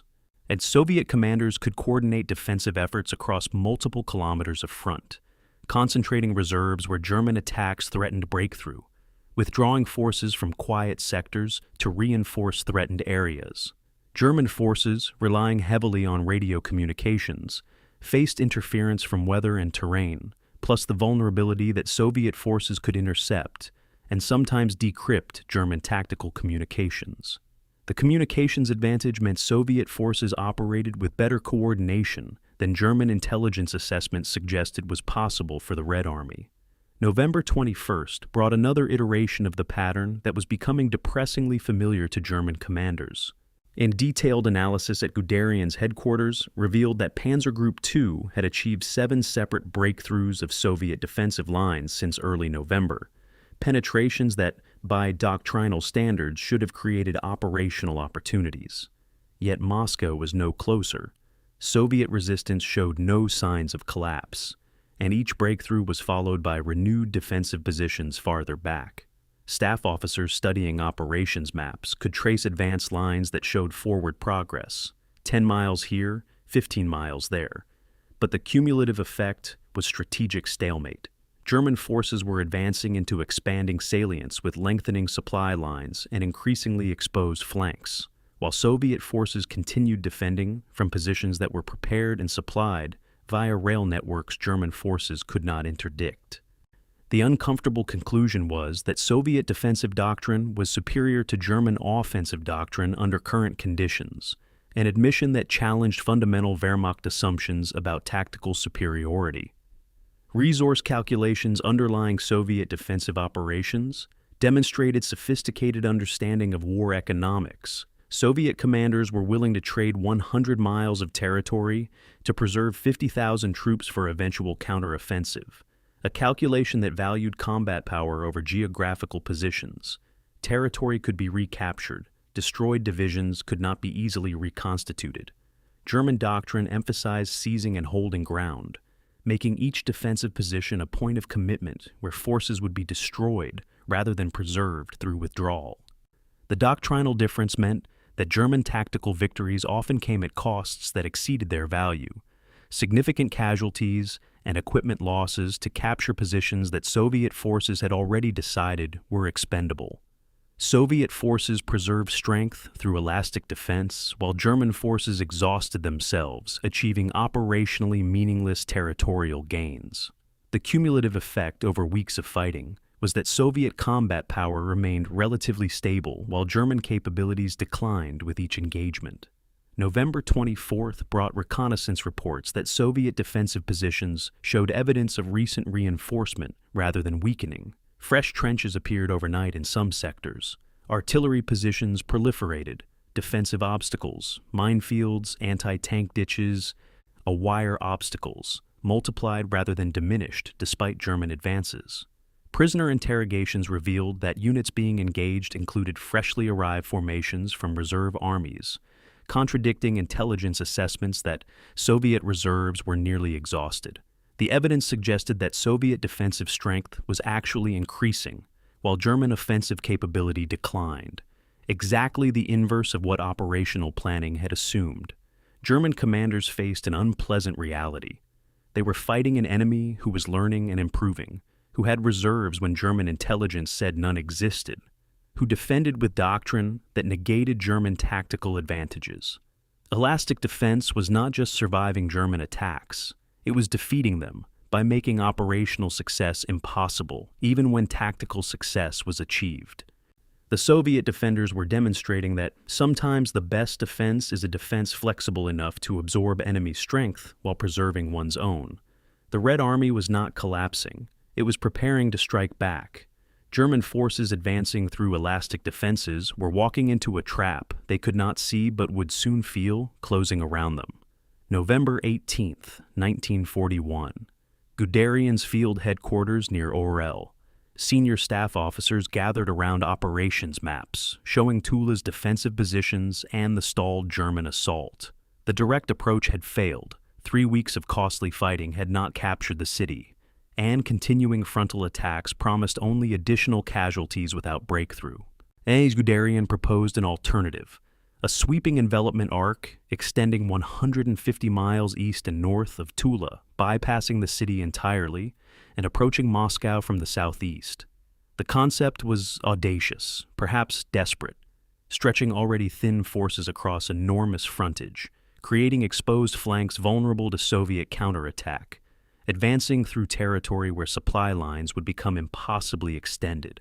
Senior officers raised immediate concerns about force density, logistics, and winter weather, but Guderian insisted the plan was the only remaining option for reaching Moscow before the offensive became physically impossible. The decision was made. Panzer Group 2 would attempt the most ambitious encirclement of the campaign, not from strength, but from necessity. The orders went out that evening.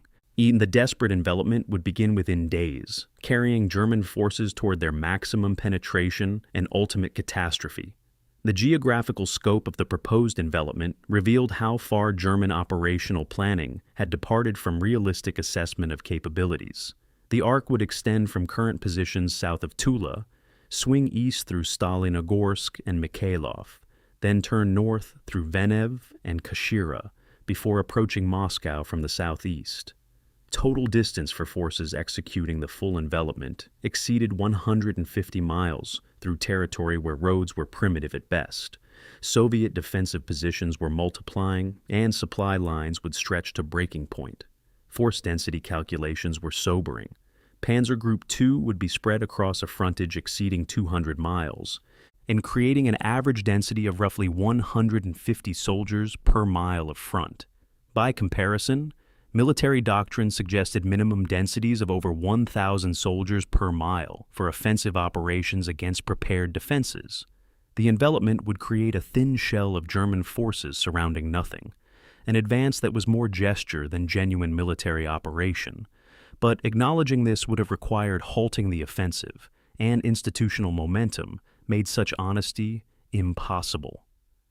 November 24th marked the eastern limit of Panzer Group 2's advance when forward elements of the 17th Panzer Division captured Stalinogorsk, a mining town approximately 70 miles southeast of Moscow.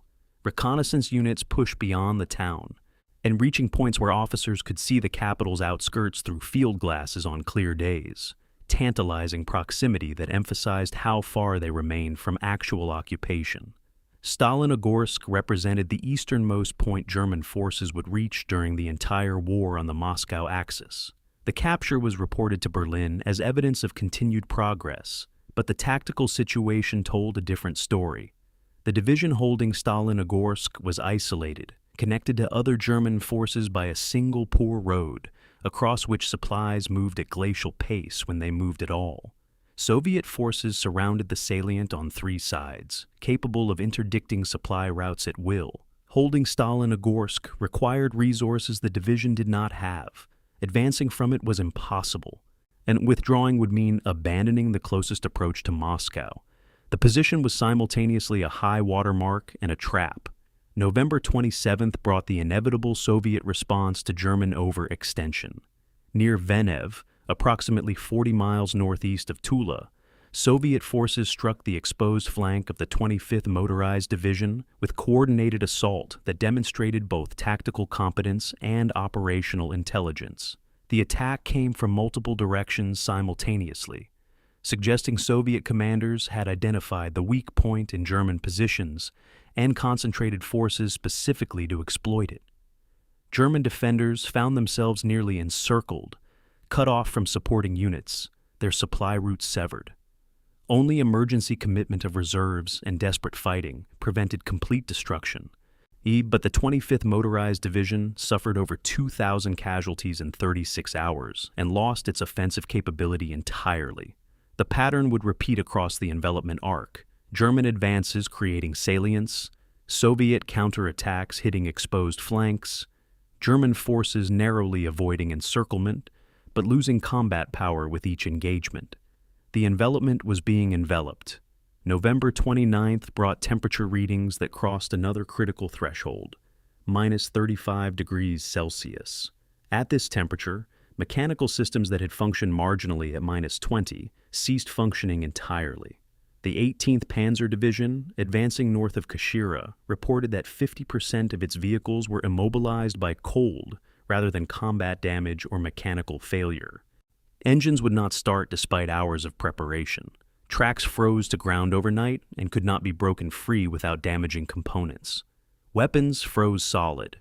Most critically, soldiers were suffering frostbite casualties at rates that exceeded combat losses. Medical officers reported treating cases where soldiers had lost consciousness from cold exposure while on guard duty, freezing to death at their posts.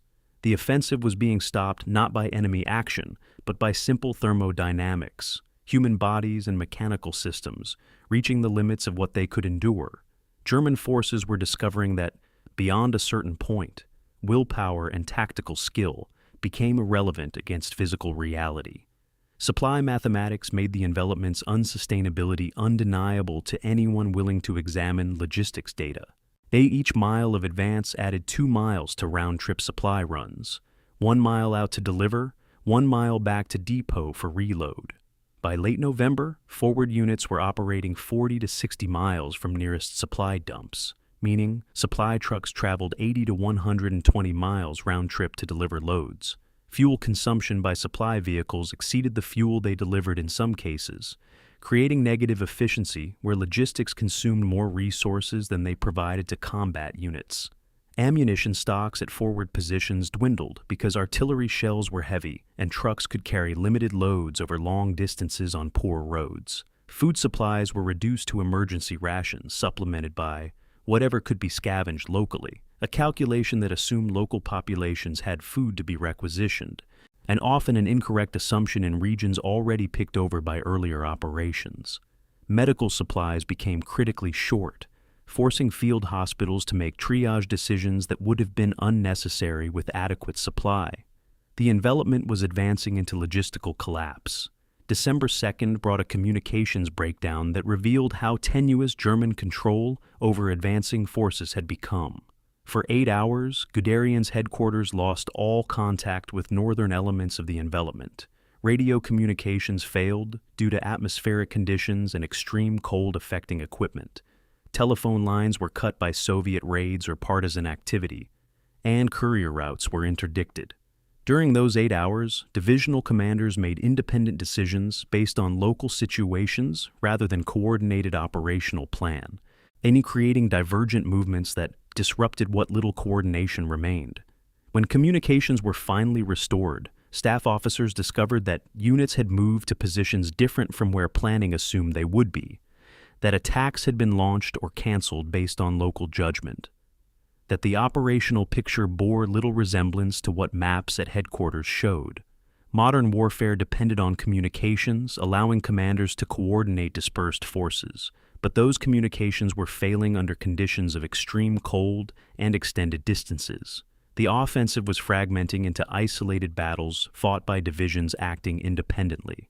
Attrition between November 18th and December 2nd consumed Panzer Group 2's remaining offensive capability in ways that were measurable and irreversible.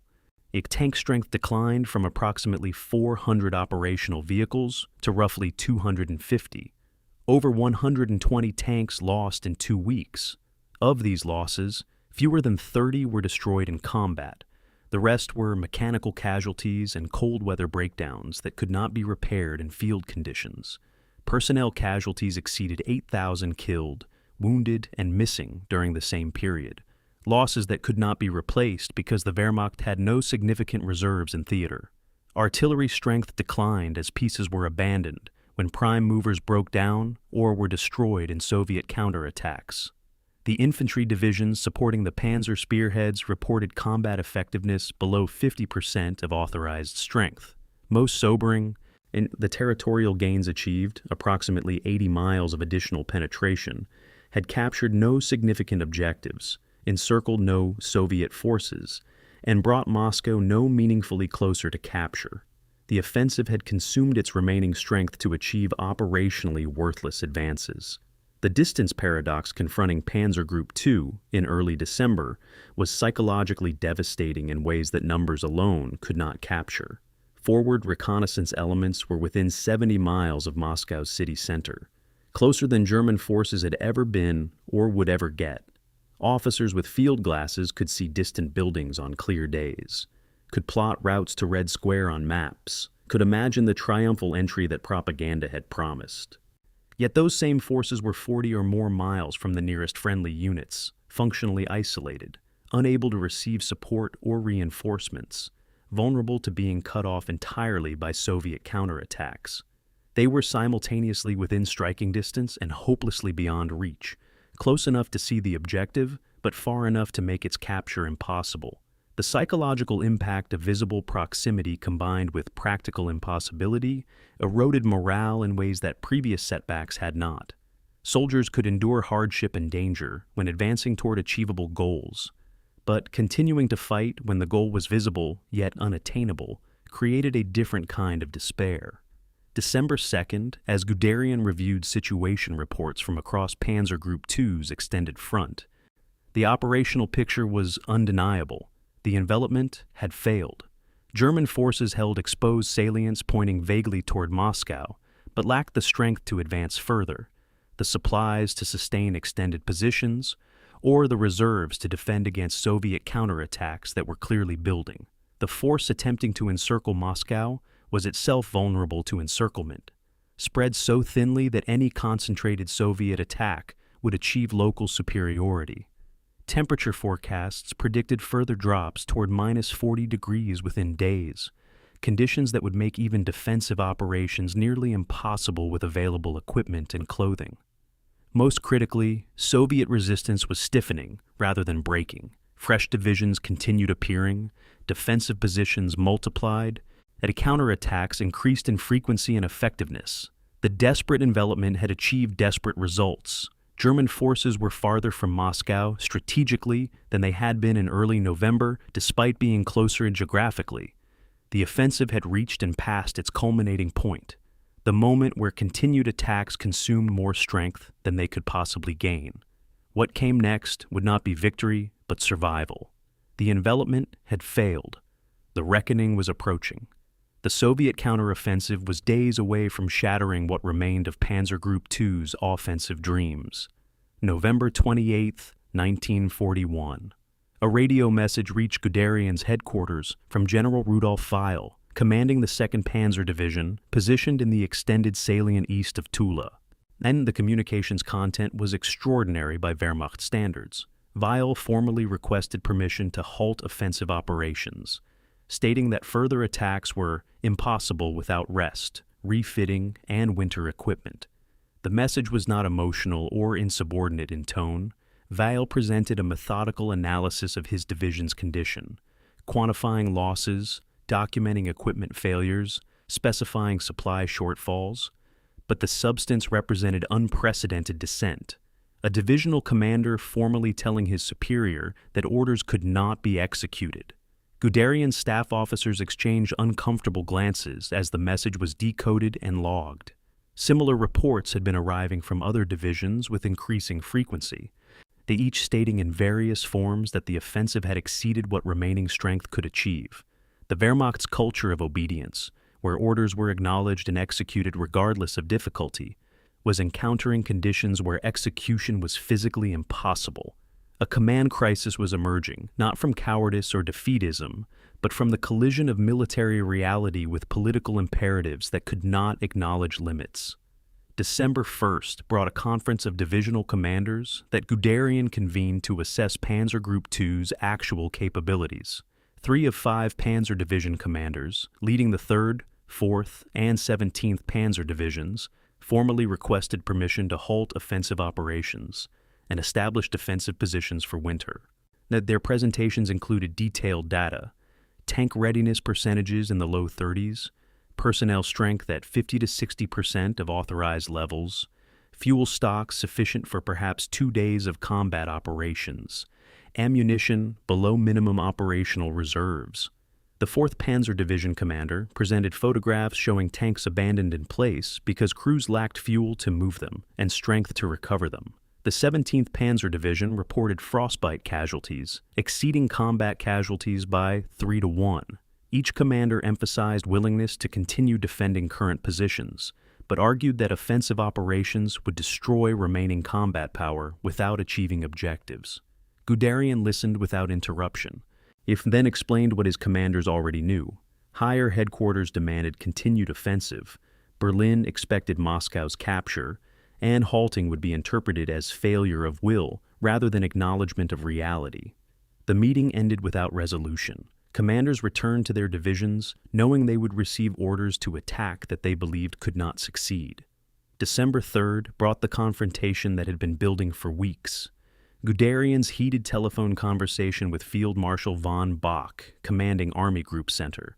Guderian presented the same data his divisional commanders had shown him: depleted strength, inadequate supplies, extreme weather effects, Soviet resistance increasing rather than decreasing. He argued that Panzer Group II must cease offensive operations immediately, consolidate positions, and prepare defensive lines for winter.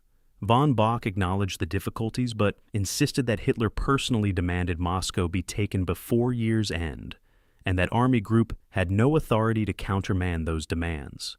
The conversation grew sharp, with Guderian stating bluntly that orders could not change physical reality, and von Bock replying that military commanders did not have the luxury of deciding which orders were executable. Neither man was wrong by their own logic. Guderian was describing operational impossibility. Von Bock was explaining political necessity. The telephone call ended without resolution, but both men understood the fundamental crisis. The Wehrmacht had reached the point where military judgment and political directive had completely diverged, and institutional structures provided no mechanism for resolving that divergence. December 4th, Guderian's personal diary contained a notation that would not be published until after the war.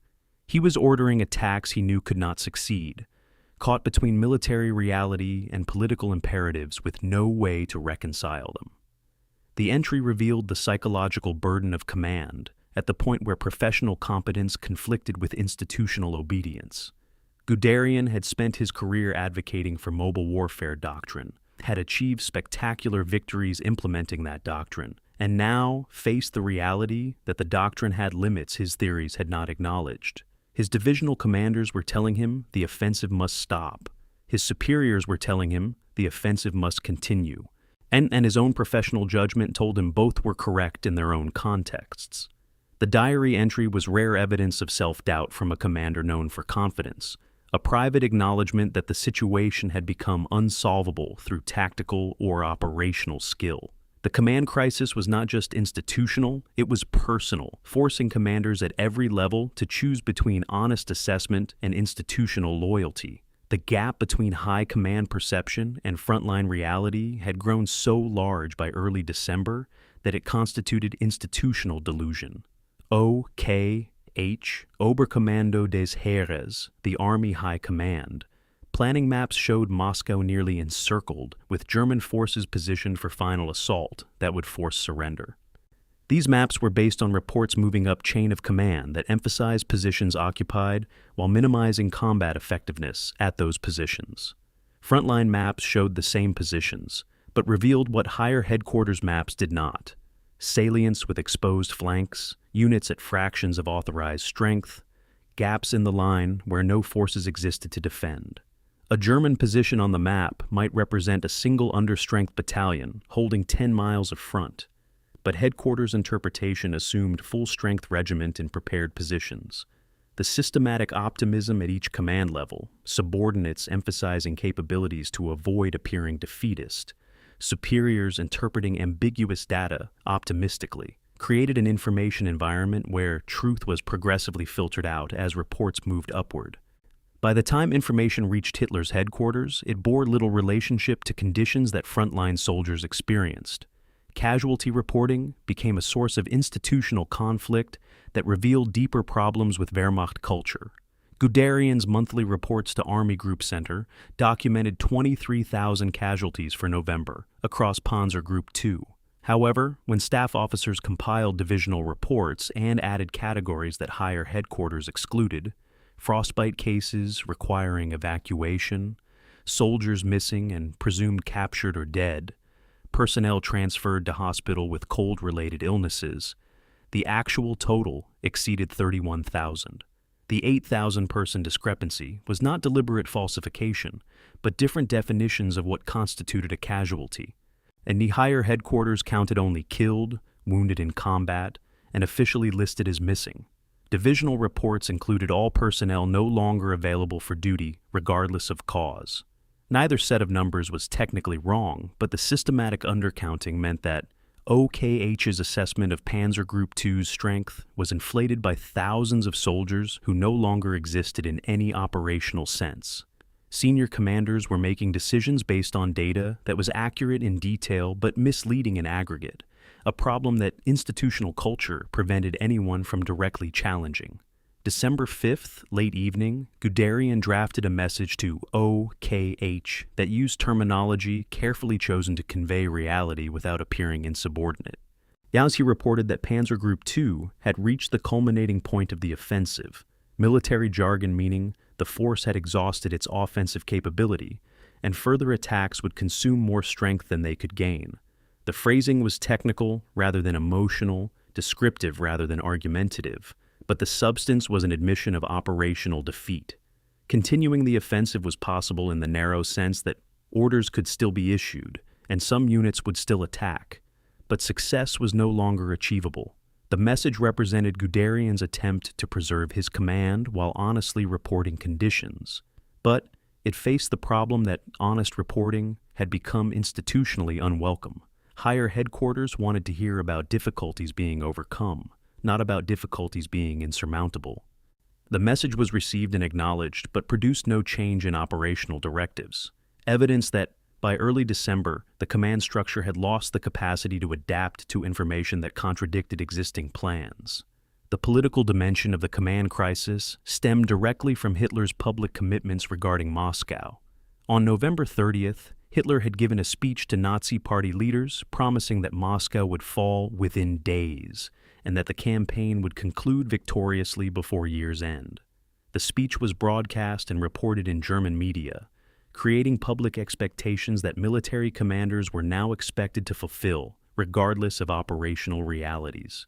Yet halting the offensive after such public commitment would represent not just military setback, but political embarrassment for Hitler personally, something the Nazi system was institutionally incapable of accepting. Military commanders from Guderian through von Bock to OKH were caught in impossible positions. They could not succeed militarily, but could not fail politically without facing relief from command or worse. The result was continued operations that commanders privately acknowledged were doomed, but publicly had to present as progressing toward success. Institutional dishonesty had become mandatory, and truth-telling had become career-ending. December the 6th would bring the Soviet counteroffensive that would render all command debates temporarily moot. But the crisis of command that had developed through late November established patterns that would persist throughout the war. The Wehrmacht had demonstrated a fundamental flaw in its institutional culture, an inability to acknowledge strategic failure until catastrophe made denial impossible. Divisional commanders had accurately reported their situations. Army commanders had compiled accurate aggregate data. Yet the system had proven incapable of translating accurate tactical reporting into strategic reassessment. Political pressure, institutional optimism, cultural emphasis on obedience over independent judgment, and personal career concerns all contributed to systematic filtering of information that prevented senior leadership from understanding the true situation until events forced recognition. And the command crisis of late November 1941 was not resolved. It was overtaken by events. The Soviet counteroffensive would create new crises that would, temporarily, unite commanders in common struggle for survival. But the underlying institutional dysfunctions, the inability to deliver bad news upward, the gap between political demands and military capabilities, the culture that valued compliance over competence, these would persist, ensuring that the Wehrmacht would repeat similar failures in different forms throughout the war. The command crisis was a symptom of deeper pathologies that victory had masked, but defeat would progressively reveal. December 1st, 1941. Soviet defensive positions south of Kashira. A Red Army soldier demonstrated for a recently arrived war correspondent the layered winter uniform that Soviet forces wore as standard issue: quilted cotton Tula jacket rated for -50 degrees Celsius, wool undergarments, quilted trousers, felt Valenki boots that provided insulation even when wet, and fur Ushanka hat with ear flaps that protected head and face from wind. The complete ensemble weighed approximately 15 pounds, but enabled soldiers to function in temperatures that would incapacitate anyone without proper gear. 50 meters away, visible through field glasses, German positions showed soldiers wrapped in whatever they had scavenged: blankets, captured Soviet coats, newspapers stuffed inside inadequate jackets for insulation. The visual comparison told a story more effectively than statistics. One side had prepared systematically for winter warfare, while the other improvised desperately against conditions for which no amount of improvisation was adequate. The Soviet Union was not simply enduring winter better than Germany. Soviet forces were weaponizing climate through doctrine, equipment, and training that turned environmental conditions into a combat multiplier. Winter was not an obstacle both sides faced equally. It was an ally that Soviet forces had deliberately recruited. The technical specifications of Soviet winter equipment revealed intentional design for extreme conditions rather than adaptation of temperate climate gear. The Tela jacket used cotton batting between fabric layers, all creating insulation that retained effectiveness even when wet, unlike wool or down, which lost insulating properties when saturated.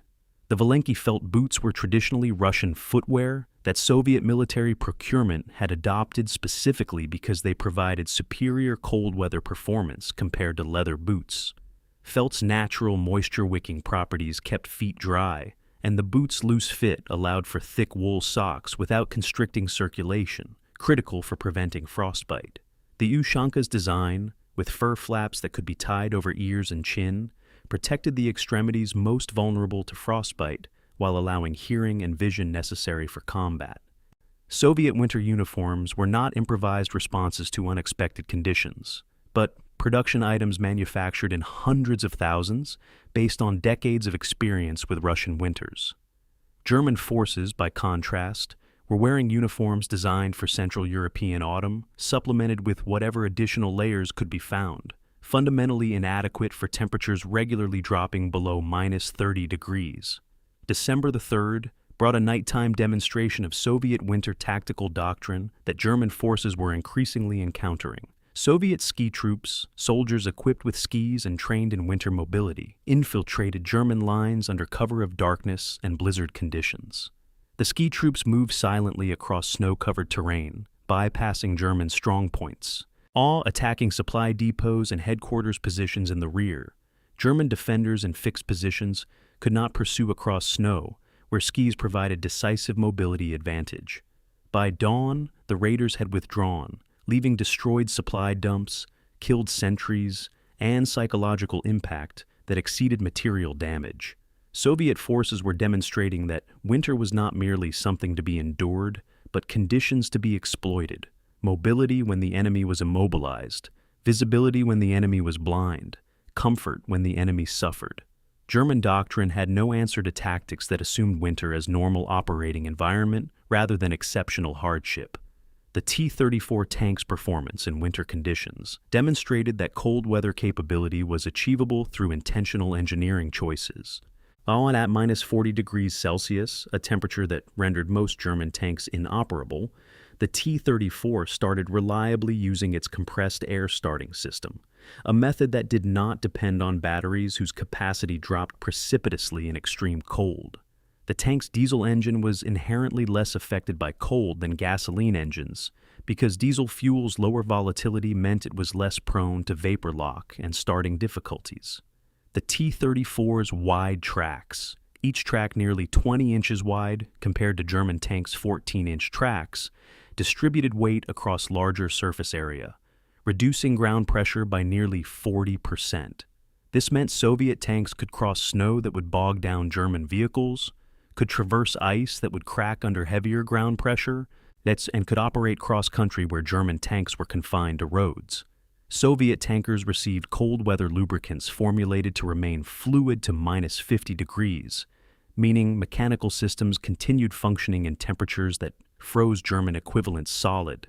The T-34 was not superior to German tanks in all respects, but in winter conditions it held decisive advantages in the categories that mattered most: starting reliability and cross-country mobility.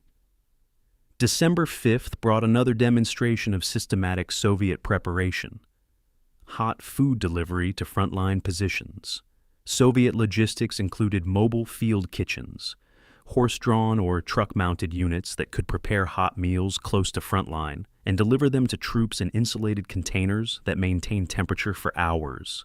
The Soviet soldiers received hot soup, tea, and cooked food daily even in forward positions, providing both nutrition and warmth that contributed significantly to maintaining combat effectiveness. German forces, by contrast, were often eating cold rations, canned meat frozen solid, bread frozen hard enough to break teeth, no hot beverages because lighting fires exposed positions to Soviet artillery. The nutritional differential was measurable. Soviet rations in winter provided over 3,000 calories daily, including hot meals. German rations in the field had dropped to approximately 2,000 calories, mostly consumed cold.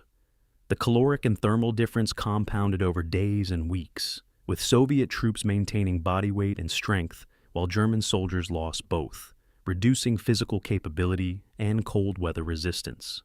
And Soviet forces had institutionalized winter warfare through doctrine and training that dated back decades.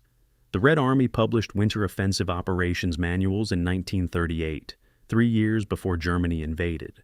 Units conducted annual winter training exercises in conditions similar to what they now faced in combat.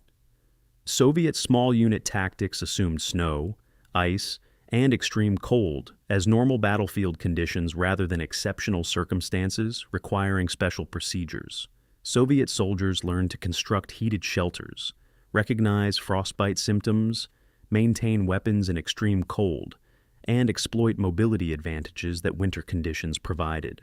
This institutional knowledge meant that Soviet forces were implementing rehearsed procedures rather than improvising under stress. German forces, all lacking any comparable institutional preparation, were learning through trial and error under combat conditions, an educational process where mistakes cost lives and effectiveness. The cold weather coefficient, Soviet analytical framework for quantifying environmental impact on combat effectiveness, showed asymmetric effects that favored prepared forces over unprepared ones. Soviet analysis calculated that their troops' combat effectiveness actually increased approximately 15% in winter compared to summer. Superior mobility via skis and sleds, better camouflage using white snowsuits, enemy forces slowed by cold, while Soviet forces maintained tempo. German effectiveness, by Soviet calculation based on observation and prisoner interrogation, decreased by approximately 40% in winter. Reduced mobility, weapon malfunctions, frostbite casualties, supply difficulties, morale erosion from physical suffering. The 55 percentage point differential in combat effectiveness represented environmental conditions translated into military advantage. Winter was not neutral factor, affecting both sides equally, but actively favored the side that had prepared for it. Soviet forces were exploiting that advantage with increasing sophistication. December 7th brought tactical innovation that demonstrated Soviet learning and adaptation. Night marches through blizzards to achieve surprise. Soviet units executed a 15-mile approach march through whiteout conditions, navigating by compass and pre-scouted routes, arriving at dawn in position to attack German forces whose reconnaissance had detected no movement. And German defenders were accustomed to Soviet attacks being preceded by visible preparations, troop movements, artillery concentrations, forward positioning. Attacks emerging from blizzards without warning achieved complete tactical surprise, overrunning positions before defenders could organize resistance. The tactic required training, navigation skills, and confidence operating in conditions where visibility was measured in meters, capabilities Soviet forces possessed and German forces largely lacked. Winter was not merely context for combat, but tool that skilled forces could employ to gain decisive advantages. The nutritional dimension of winter warfare received insufficient attention in German planning, but proved operationally significant. As human bodies require more calories in extreme cold, simply to maintain core temperature. Estimates suggested an additional 800 to 1,000 calories daily were needed at temperatures below -20 degrees. Soviet rations were formulated to provide these additional calories. German rations were not increased to compensate for cold weather demands. The result was that German soldiers were operating in chronic caloric deficit, burning body fat, and eventually muscle mass to maintain temperature, becoming progressively weaker and more vulnerable to cold injury. Soviet soldiers, properly fed, maintained strength and cold resistance. The nutritional differential compounded over weeks.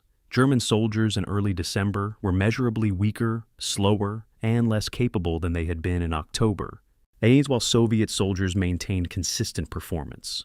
Warfare in extreme cold was as much metabolic contest as military conflict, and Soviet forces were winning the metabolic battle through superior logistics. December's temperatures dropped toward -40 degrees, approaching the threshold where even Soviet equipment faced limitations. But the comparative advantage remained decisively in Soviet favor. At -40, T-34 tanks still started and operated, though with reduced efficiency. German tanks were immobilized. Soviet soldiers in proper winter gear could function, though with difficulty. German soldiers in inadequate clothing suffered massive frostbite casualties. Soviet weapons continued operating with proper cold weather lubricants. German weapons froze. The absolute difficulty of winter conditions affected everyone, but the relative impact created enormous combat power differential. Soviet forces had weaponized winter not by eliminating its effects, but by preparing to function despite them, while ensuring their enemy could not. The result was that climate became a force multiplier for the Red Army, and a force divider for the Wehrmacht. German tactical and technological advantages that had won battles across Europe meant little when soldiers could barely move, tanks would not start, and weapons would not fire. Winter had joined the war as an active participant, and it had chosen sides. The Soviet counteroffensive, launching in days, would demonstrate what prepared forces could achieve against unprepared enemies when winter fought alongside them. December 2nd, 1941. A pre-dawn darkness along Panzer Group 2's extended front from Tula to Kashira. Infantry from the 258th Infantry Division, recently attached to Guderian's command, began final preparations for an assault toward Kashira that Hitler had personally ordered as one last effort to break through to Moscow. Soldiers checked weapons in darkness, stamped feet against cold that had dropped overnight to -38 degrees, and waited for orders to advance. The division had arrived in the Moscow sector in mid-November, relatively fresh compared to units that had been fighting since June, but 2 weeks of winter conditions had already degraded its combat effectiveness significantly. Battalion commanders knew the attack would be costly. Aerial reconnaissance showed Soviet defensive positions in depth. Prisoner interrogations reported fresh reserves arriving daily, and the temperature alone would cause casualties regardless of enemy action. But orders were orders, and institutional culture demanded compliance regardless of commanders' private assessments. At dawn, the 258th Infantry Division advanced toward objectives that maps showed as achievable, but experience suggested were beyond reach. The final lunge had begun, the last coordinated offensive effort. Panzer Group 2 would mount before Soviet counteroffensive transformed the campaign from attack to desperate defense. December 3rd brought the psychologically devastating experience of visible proximity combined with practical impossibility. German reconnaissance units advancing near Mikhailov, using high-powered optical equipment, might reported seeing the Kremlin's distinctive domes through field glasses at extreme distance. The sighting was logged and reported to higher headquarters as evidence of progress. German forces were close enough to Moscow that its landmarks were visible to forward observers. Staff officers plotted the observation point and calculated distance. Approximately 65 miles to Moscow's city center, the closest German forces had reached or would reach during the entire war. News of the sighting spread through units, initially boosting morale with the sense that the objective was literally in sight. But the psychological effect reversed as soldiers realized that seeing Moscow was not the same as reaching it. 65 miles might as well have been 600 given Panzer Group 2's condition. Depleted strength, inadequate supplies, and extreme weather, and Soviet resistance that showed no signs of breaking. The visible city became a torment rather than inspiration, constant reminder of how close they had come and how completely they had failed to close the final distance. December 4th brought the assault on Kashira, a city whose capture would open the most direct route to Moscow from the southeast. German forces briefly penetrated the city's outskirts after heavy fighting, overrunning initial defensive positions and advancing into suburban streets. For approximately 6 hours, it appeared the assault might succeed, where previous efforts had failed. Then the Soviet First Guards Cavalry Corps counterattacked from 3 directions simultaneously. Its striking exposed German flanks with coordination that suggested careful preparation and good intelligence about German dispositions. The counterattack employed combined arms effectively: cavalry for mobility, tanks for firepower, infantry for consolidation. German forces found themselves in the classic dilemma of urban combat against a counterattacking enemy, unable to maneuver, vulnerable to attacks from multiple directions, supplies cut off. By late afternoon, German forces were withdrawing from Kashira under heavy pressure, having lost over 1,000 casualties, and achieved nothing except demonstration that Soviet defenses were too strong to overcome with available forces. The Kashira assault marked the effective end of German offensive capability in Panzer Group 2's sector. Subsequent attacks would be local efforts by individual divisions rather than coordinated operations. December 5th, mid-afternoon, brought the temperature drop that crossed from extreme to catastrophic. Thermometers registered -43 degrees Celsius, the coldest temperature yet recorded during the campaign. At this temperature, mechanical systems designed for even moderately cold weather simply ceased functioning.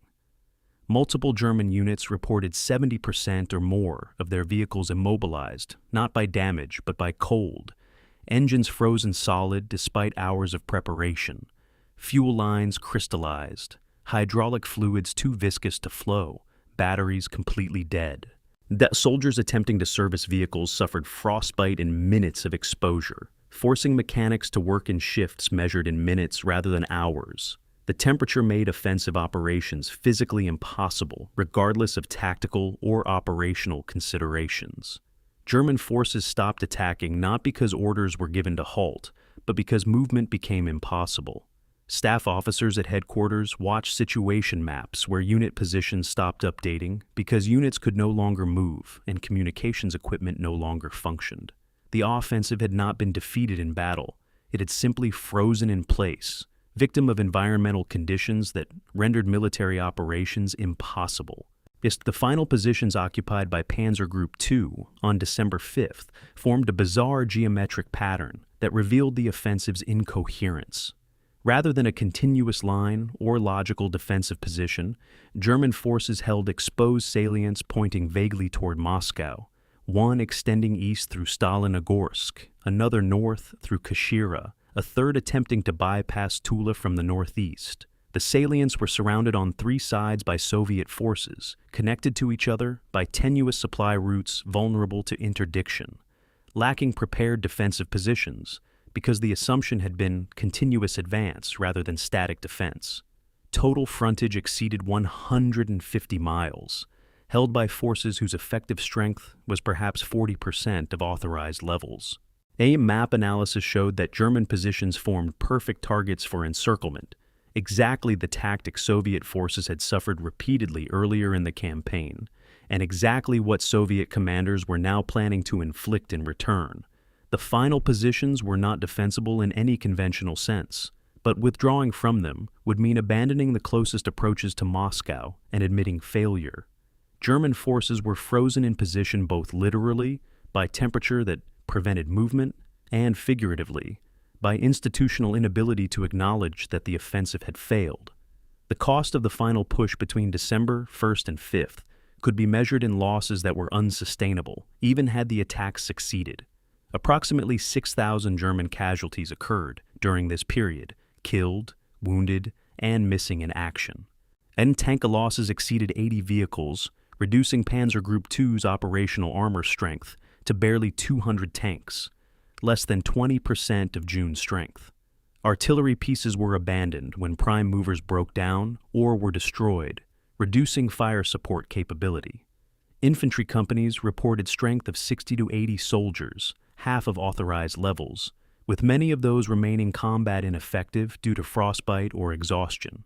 Supply stocks dropped to crisis levels, ammunition sufficient for perhaps 3 days of defensive combat, fuel for 2 days of limited operations, food reduced to emergency rations.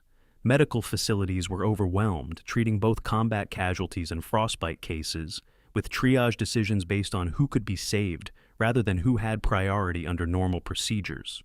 Whereas the offensive had consumed the last reserves of combat power without achieving any operationally significant objective. The psychological impact of the final lunge's failure was perhaps more damaging than material losses. German soldiers had endured extraordinary hardships since June, sustained by belief that each sacrifice brought final victory closer. The advance to within sight of Moscow, the visible Kremlin domes, the penetration to positions closer than German forces had ever reached, all of this created expectation that the final effort would succeed where previous ones had fallen short. When the December attacks failed, when Soviet resistance proved as strong as ever, when positions had to be abandoned after bloody fighting to capture them, the psychological foundation sustaining morale began cracking. Soldiers started questioning whether the sacrifices had purpose, whether the objectives were achievable, whether their leadership understood the situation they faced. Letters home, monitored by sensors, showed rising despair and disillusionment.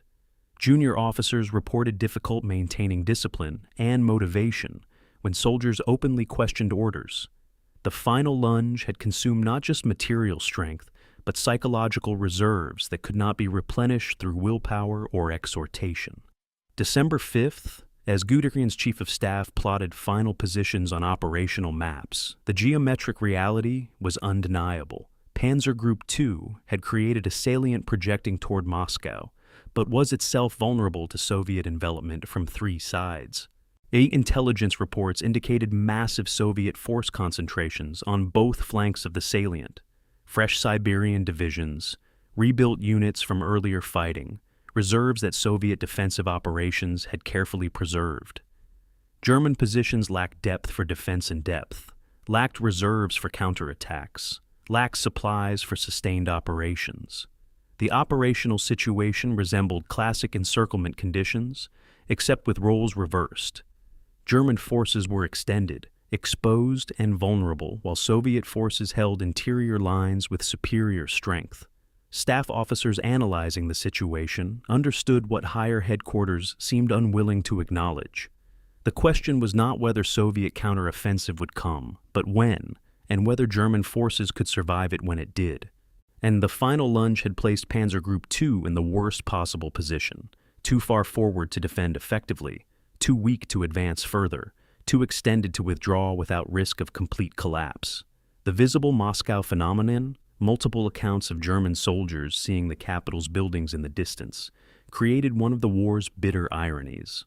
The Soviet capital was visible through field glasses, recognizable to soldiers who had traveled hundreds of miles to capture it, close enough that smoke from its chimneys could be seen on clear days. Yet the distance was unbridgeable with available means. 65 miles through Soviet defensive positions, across snow-covered terrain, with depleted forces and inadequate supplies, against an enemy growing stronger while German strength declined. Many soldiers described the experience in letters and diaries as more frustrating than if Moscow had remained invisible. Seeing the objective emphasized how completely they had failed to reach it despite extraordinary sacrifice. The visible city became symbolic of the entire campaign's failure, apparent proximity masking absolute impossibility, tactical achievement divorced from strategic success, suffering and sacrifice that delivered nothing except deeper understanding of limits that Doctrine had denied existed. December 5th, 3 o'clock in the afternoon, marked the moment when Panzer Group 2's offensive capability ceased to exist, even theoretically.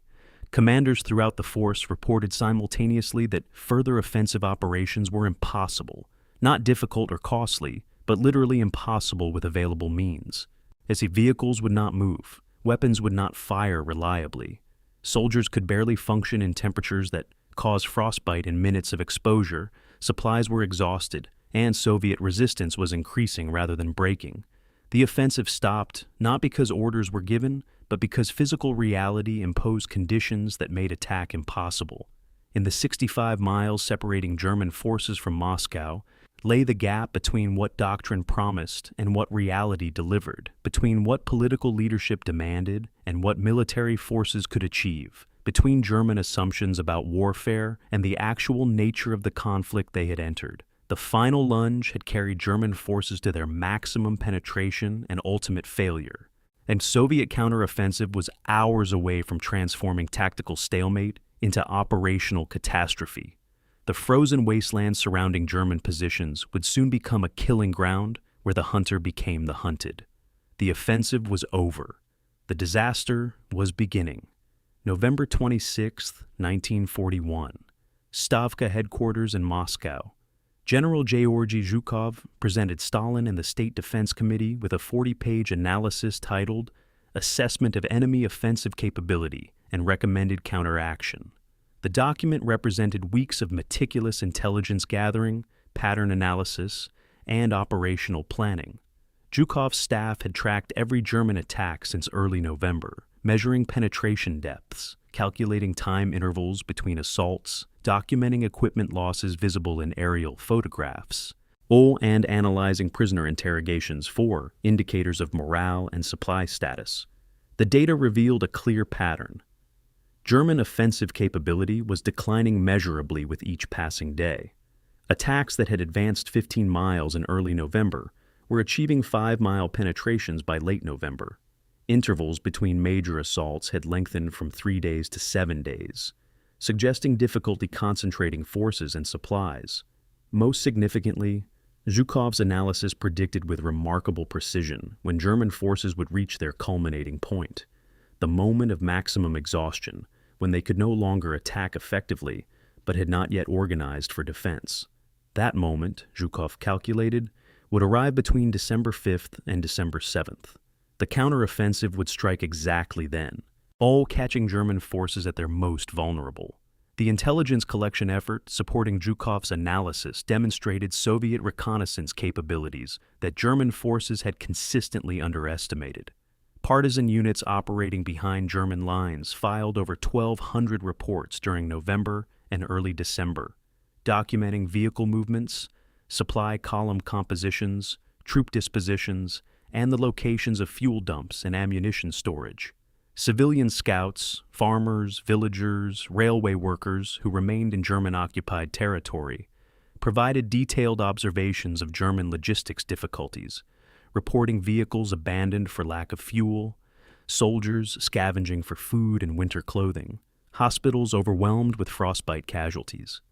Soviet aerial reconnaissance photographed German positions daily when weather permitted, with intelligence officers analyzing changes in defensive preparations, vehicle densities, and artillery positioning. Radio intercept units monitored German tactical communications, often breaking encryption quickly enough to provide operationally useful intelligence. The cumulative intelligence picture was far more detailed and accurate than anything German reconnaissance was providing about Soviet forces, an intelligence advantage that would prove decisive in planning and executing the counteroffensive. December first brought final aerial reconnaissance missions that confirmed what intelligence analysts had been predicting. German forces showed almost no evidence of preparing winter defensive positions. Photographs revealed troops occupying hasty positions, suitable for brief halts during advances, but completely inadequate for sustained defense. Shallow trenches, no prepared bunkers, limited obstacles, artillery positions exposed rather than protected. Most telling, German positions remained in attack formations rather than defensive configurations. Forces concentrated in salients pointing towards Soviet positions rather than deployed in depth to absorb attacks. Soviet intelligence officers recognized the pattern immediately.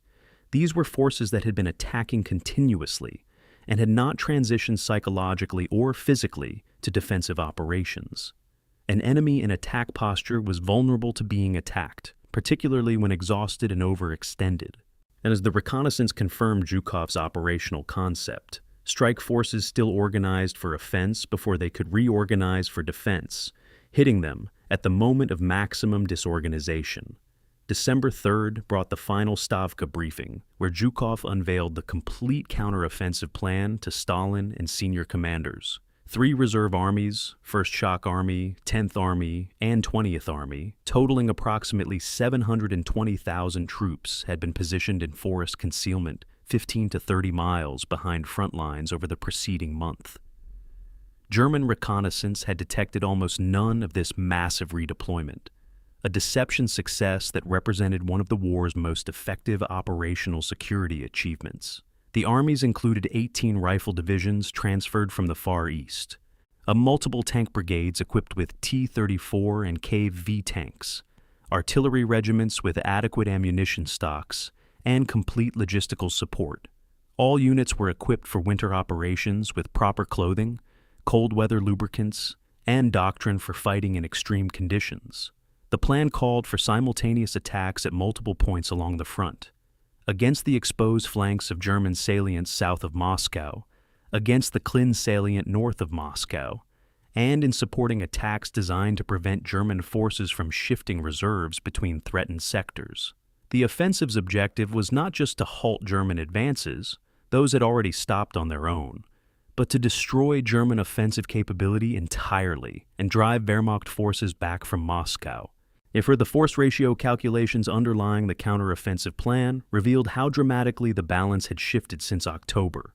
On November 15th, German forces around Moscow had held rough numerical parity with Soviet defenders, approximately 800,000 Wehrmacht troops facing similar numbers of Red Army soldiers. By December 5th, after the arrival of Siberian reinforcements and the reconstitution of units damaged in earlier fighting, Soviet forces in the Moscow region totaled approximately 1.1 million troops, while German strength had declined to perhaps 750,000, many of those non-combat effective due to frostbite and exhaustion. More important than raw numbers was combat effectiveness. Soviet forces were fresh, properly equipped, and increasingly confident, and German forces were exhausted, inadequately supplied, and increasingly demoralized. Soviet tanks numbered over 700 operational vehicles in the Moscow sector. German tank strength across the entire Army Group Center had fallen below 500, with Panzer Group 2 fielding perhaps 200 operational tanks. Artillery, logistics, winter equipment, every category showed Soviet advantage. The Wehrmacht had entered the Soviet Union with qualitative and quantitative superiority. Now, 6 months later, it faced an enemy superior in both. December 4th, attack orders were issued to Soviet commanders with timing carefully calculated to achieve maximum surprise and effect.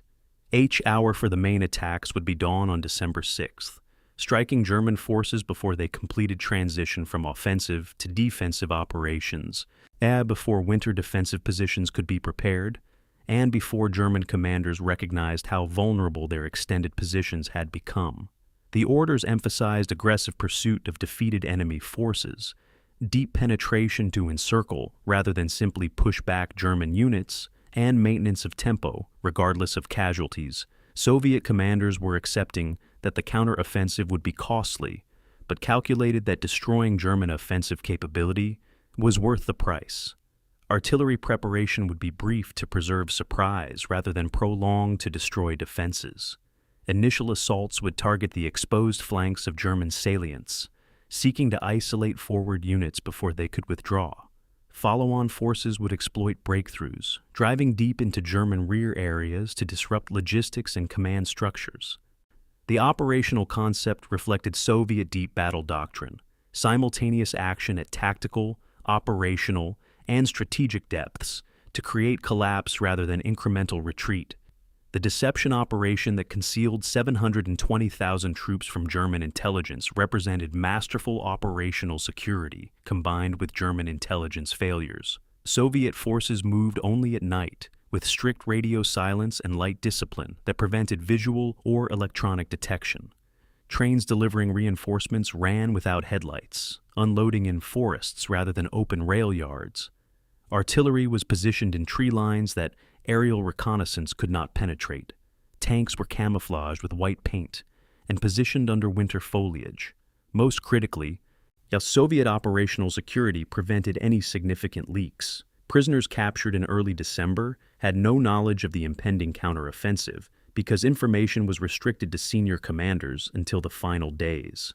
German intelligence, hampered by weather that limited aerial reconnaissance and lacking effective human intelligence networks in Soviet-controlled territory, estimated Soviet reserves at perhaps 200,000 troops, less than one-third of actual strength.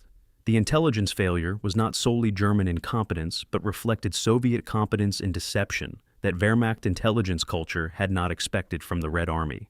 December 5th, as German forces froze in their final offensive positions, Soviet commanders conducted final checks and preparations, and artillery batteries received ammunition allocations, far exceeding what Soviet forces had been able to expend during defensive operations.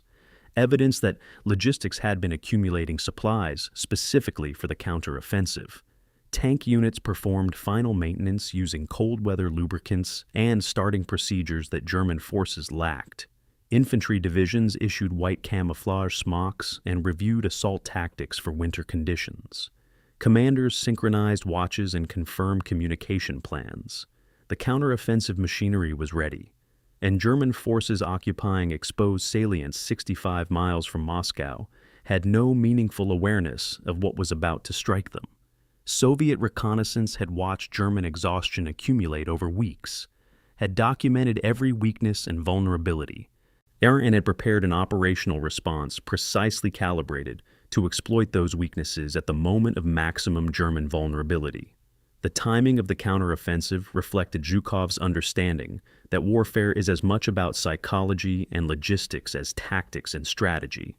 December 6th would strike German forces at the moment when they had exhausted themselves attacking but had not yet recovered or reorganized. Winter conditions that paralyzed German forces actually aided Soviet operations. Frozen ground allowed tanks and vehicles to maneuver cross-country without becoming bogged in mud, exactly the opposite of October's Rasputitsa. Soviet forces were as ready as they could be. German forces were as vulnerable as they would ever be. The intelligence preparation, force accumulation, deception operations, and timing calculations all reflected operational art. The level of warfare between tactics and strategy, where campaigns are designed and executed. Soviet operational art in preparing the December counteroffensive would prove superior to German operational execution during the preceding offensive, a reversal that would shock Wehrmacht commanders who had assumed Soviet incompetence based on summer's catastrophic defeats. December 5th, evening, Soviet commanders received final confirmation. Attack proceeds as scheduled. Across the Moscow front, 720,000 Soviet soldiers prepared for assault. Artillery crews loaded shells.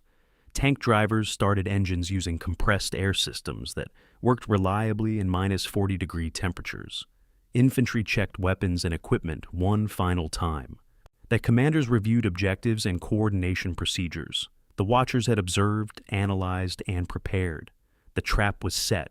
German forces extended in vulnerable salients, exhausted from futile offensives, frozen in place by temperatures they were not equipped to handle, defended by forces inadequate for the frontage they occupied, commanded by leadership that had not recognized how completely the operational situation had shifted. At dawn, the watching would end and the striking would begin. Soviet forces would demonstrate that defense could transition to offense when the defender had prepared properly and the attacker had exhausted itself. The counteroffensive would reveal whether the Red Army that had been defeated repeatedly in summer had learned enough to defeat the Wehrmacht in winter. The answer would be written in the wreckage of Panzer Group II's shattered divisions. The watchers were ready. The blow was about to fall. December 6th, 1941. 6 o'clock in the morning. Darkness still covered the approaches to Moscow, broken only by the sudden eruption of Soviet artillery fire across a 200-mile front.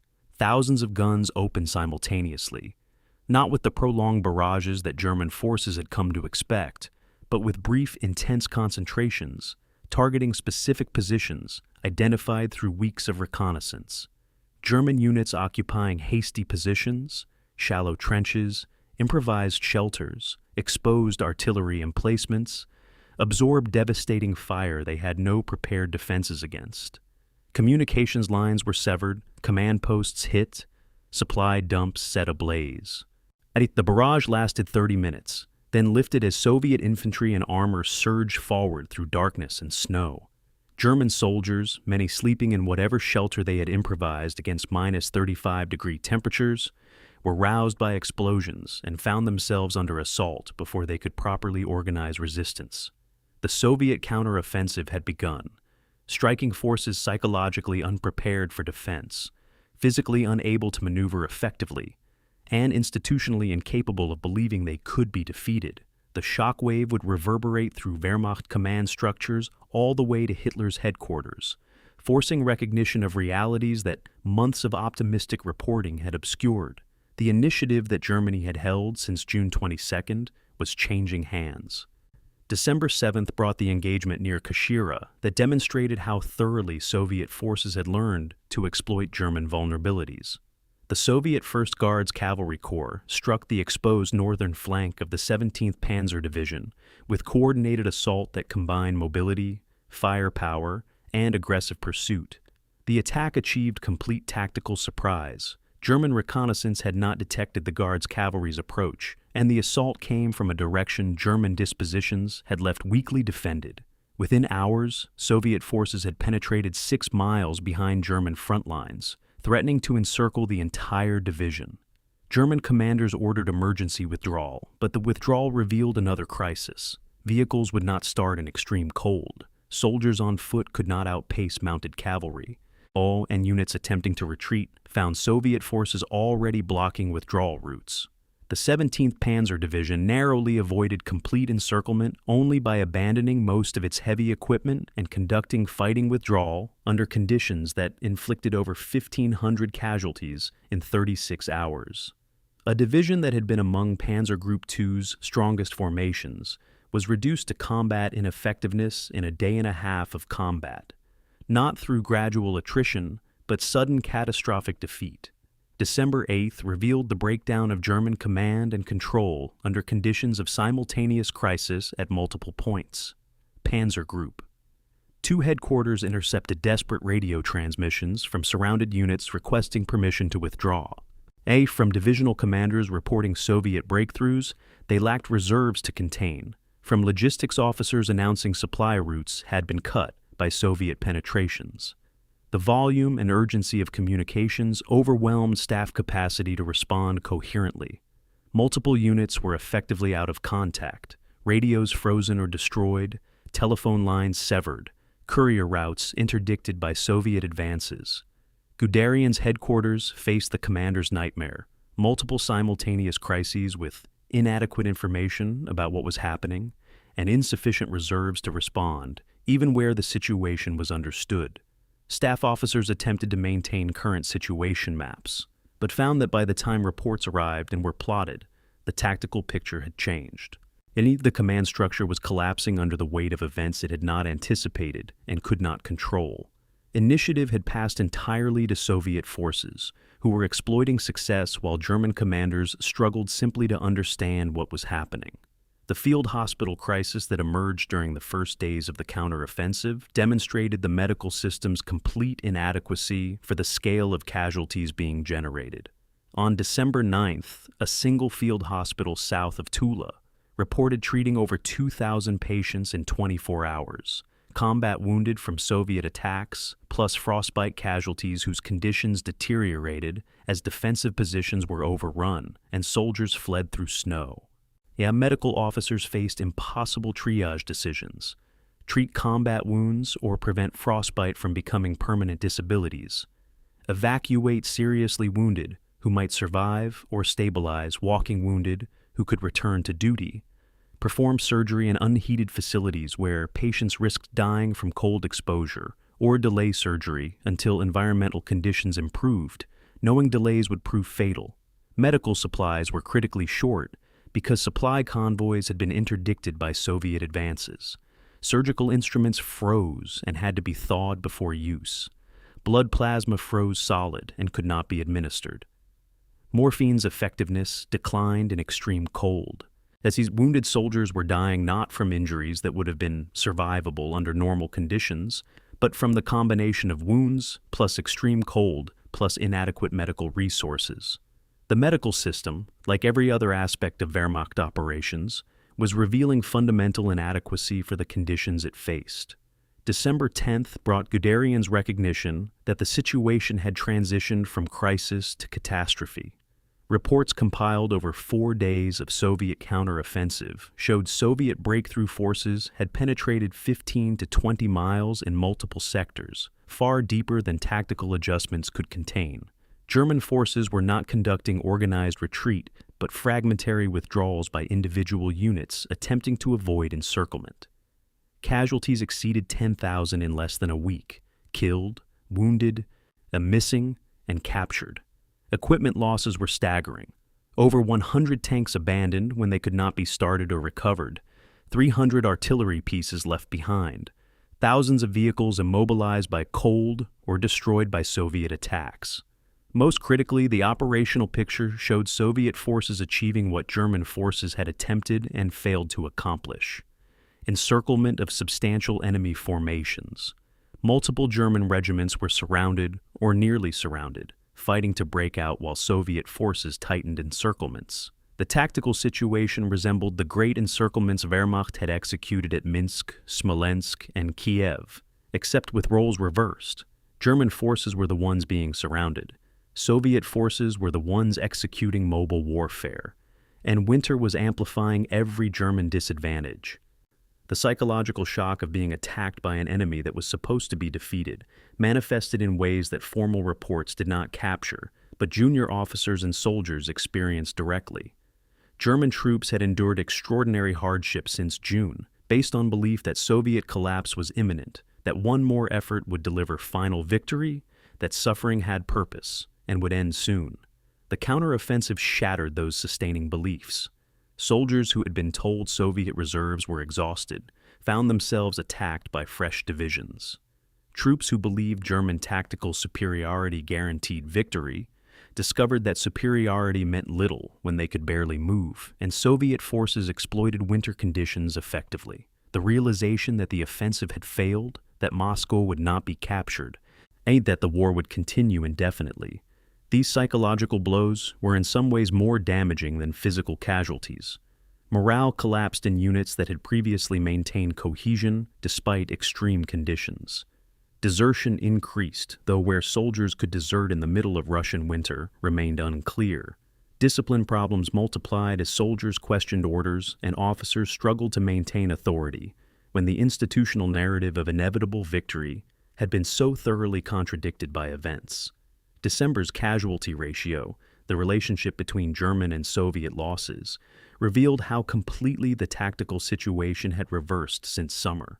During the June to August period, Wehrmacht forces had inflicted roughly 5 Soviet casualties for every German casualty, a ratio reflecting superior tactics, made training, and initial surprise. By December 6th through 10th, the ratio had inverted to approximately 3 Soviet casualties for every German casualty, and this, despite Soviet forces conducting offensive operations that typically increase attacker casualties. The ratio shift reflected multiple factors: German troops exhausted and demoralized versus Soviet troops fresh and confident, German equipment failing in cold versus Soviet equipment designed for winter, German positions improvised and vulnerable versus Soviet attacks prepared and supported, German logistics failing versus Soviet logistics functioning. The Wehrmacht was discovering that tactical excellence meant little when strategic, operational, and logistical failures created conditions where that excellence could not be employed effectively. Its Soviet forces were not winning because they had become tactically superior. They were winning because they had created conditions where German tactical superiority became irrelevant. Territorial losses during the first 5 days of counteroffensive exceeded 30 to 50 miles in some sectors, faster retreat than German forces had advanced during the October frost period. Panzer Group 2 lost in 5 days what had required 3 weeks to gain, and the withdrawal showed no signs of stabilizing. Soviet forces were not simply pushing German troops back, but actively pursuing with forces that maintained mobility in winter conditions. The pursuit tactics demonstrated doctrinal competence. Soviet mobile groups bypassed German strongpoints, driving deep to cut supply routes and communications, all forcing German commanders to choose between abandoning positions or risking encirclement. The operational tempo favored Soviet forces, who could move and fight in -40-degree temperatures, while German forces struggled simply to retreat in organized fashion. Every mile of retreat lengthened German supply lines back to railheads while shortening Soviet supply routes, progressively shifting the logistical balance further in Soviet favor. The frozen retreat problem that had been theoretical concern became lethal reality during December 6th through 10th. German vehicles that could not start had to be abandoned where they sat. Tanks, trucks, artillery pieces, all the mechanized equipment that had made Blitzkrieg possible simply left in place because there was no way to recover them. And soldiers had to march through snow and temperatures that caused frostbite in minutes, carrying whatever equipment they could manage while abandoning heavier items. Units became strung out across miles as stronger soldiers moved faster than exhausted or injured ones, destroying unit cohesion and creating vulnerability to Soviet attacks against columns. Rear guards attempting to cover retreats found themselves cut off when main forces withdrew faster than planned, leading to surrenders or desperate breakout attempts. The retreat was consuming German combat power as effectively as offensive operations had, except retreat delivered no compensating gains, only loss of territory, equipment, and men. Wehrmacht forces were learning that retreat in Russian winter was almost as destructive as failed offensive, and that their opponents had become skilled at making retreats as costly as possible. December 10th, evening, as staff officers at Guderian's headquarters compiled situation reports, the magnitude of the disaster was undeniable.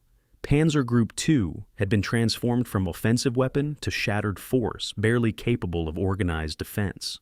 The psychological impact on Wehrmacht command structures extended far beyond Panzer Group 2. This was the first major German defeat of the war. the first time Wehrmacht forces had been driven back in operationally significant retreat, the first demonstration that German military superiority was not absolute. Any higher headquarters still struggled to comprehend what had happened, how Soviet forces that had been defeated repeatedly in summer had executed successful winter offensive against German forces that had seemed on the verge of final victory. The explanations offered, winter weather, Soviet numerical superiority, temporary difficulties, all missed the fundamental reality that the Red Army had learned and adapted, while Wehrmacht remained institutionally committed to doctrines and assumptions that Soviet conditions had invalidated. The shockwave from December 6th would reverberate through German strategic planning for the remainder of the war. The myth of invincibility had shattered against the reality of an enemy, fighting on familiar ground under conditions they understood far better than their invaders. Yet the counteroffensive was just beginning, and already it had achieved what months of Soviet defensive fighting had not, forcing Wehrmacht to acknowledge that this war would not end quickly, easily, or victoriously. December 12, 1941. The Kaluga sector, approximately 90 miles southwest of Moscow. Soviet mobile groups, combined arms formations of tanks, motorized infantry, and cavalry, bypassed German defensive strongpoints and drove 30 miles behind front lines in under 48 hours, emerging in German rear areas where supply dumps, headquarters units, and logistics formations had no meaningful defenses. The sudden appearance of Soviet forces deep behind what German commanders thought was a stable front line created panic and paralysis. Supply convoys attempting to reach forward units encountered Soviet tanks and were destroyed or scattered. Headquarters elements evacuated in haste, losing communications equipment and operational documents. Artillery batteries found themselves under attack from unexpected directions and had to abandon guns to avoid capture. This was deep battle, Soviet operational doctrine calling for simultaneous attacks at tactical depth, breaking through defensive lines, operational depth, exploiting into enemy rear areas, and strategic depth, threatening entire army group logistics and command structures. Wehrmacht forces had executed similar concepts during summer's great encirclements. Now they were experiencing what it felt like to be on the receiving end, and the experience was devastating. December 16th brought the fall of Livni, then a logistics hub approximately 100 miles south of Tula, where Panzer Group 2 had established major supply depots. Soviet forces had besieged the city for 4 days, systematically tightening the encirclement, while German relief attempts failed to break through.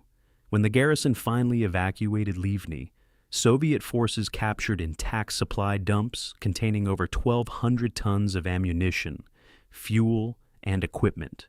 Supplies the Wehrmacht could not afford to lose, and the Red Army could immediately use. The capture demonstrated another dimension of deep battle doctrine. Soviet forces were not just pushing German troops back, but capturing the logistics infrastructure that sustained them.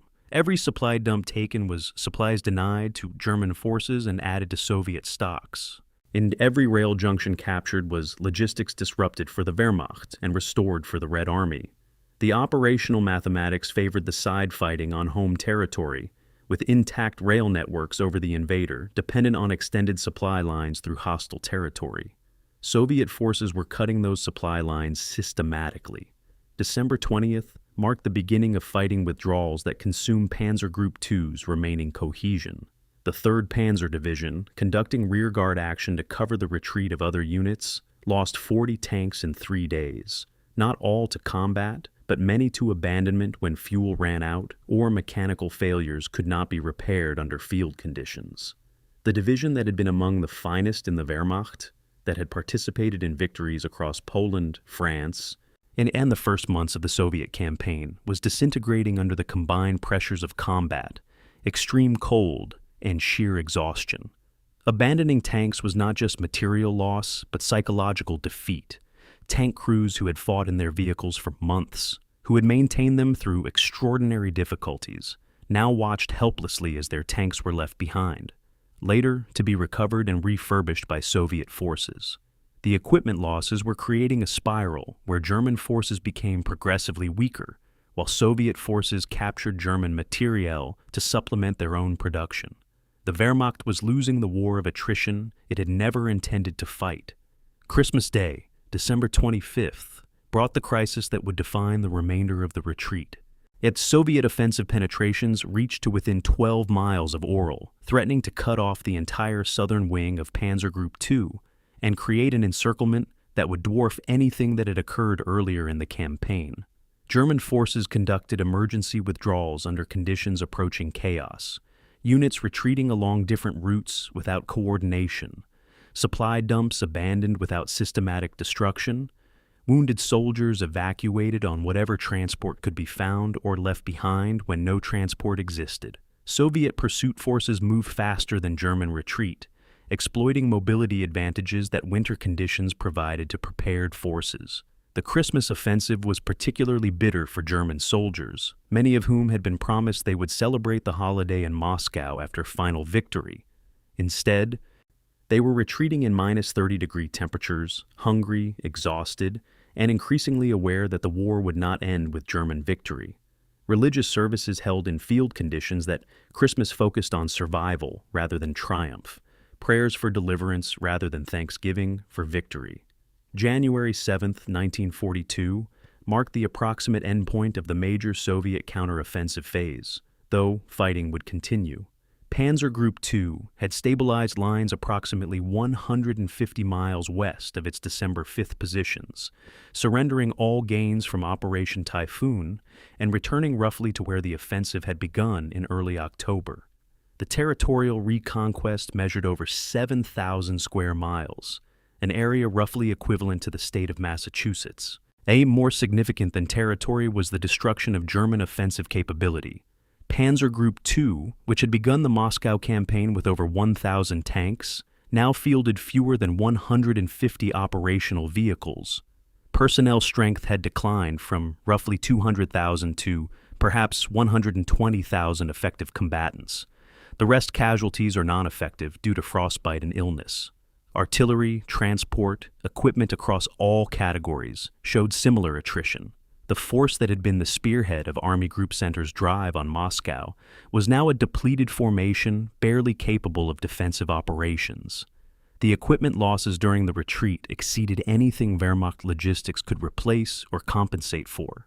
Its Soviet forces documented capturing or destroying over 500 German tanks during the counteroffensive period, though the actual number was likely higher given confusion and incomplete records. 1,500 artillery pieces of various types were captured or destroyed, losses that represented months of production at German factories operating at full capacity. Over 100,000 vehicles, trucks, prime movers, staff cars, motorcycles were lost, creating transportation crisis that would affect Wehrmacht operations for the remainder of the war. Much of this equipment was lost not to combat, but to abandonment.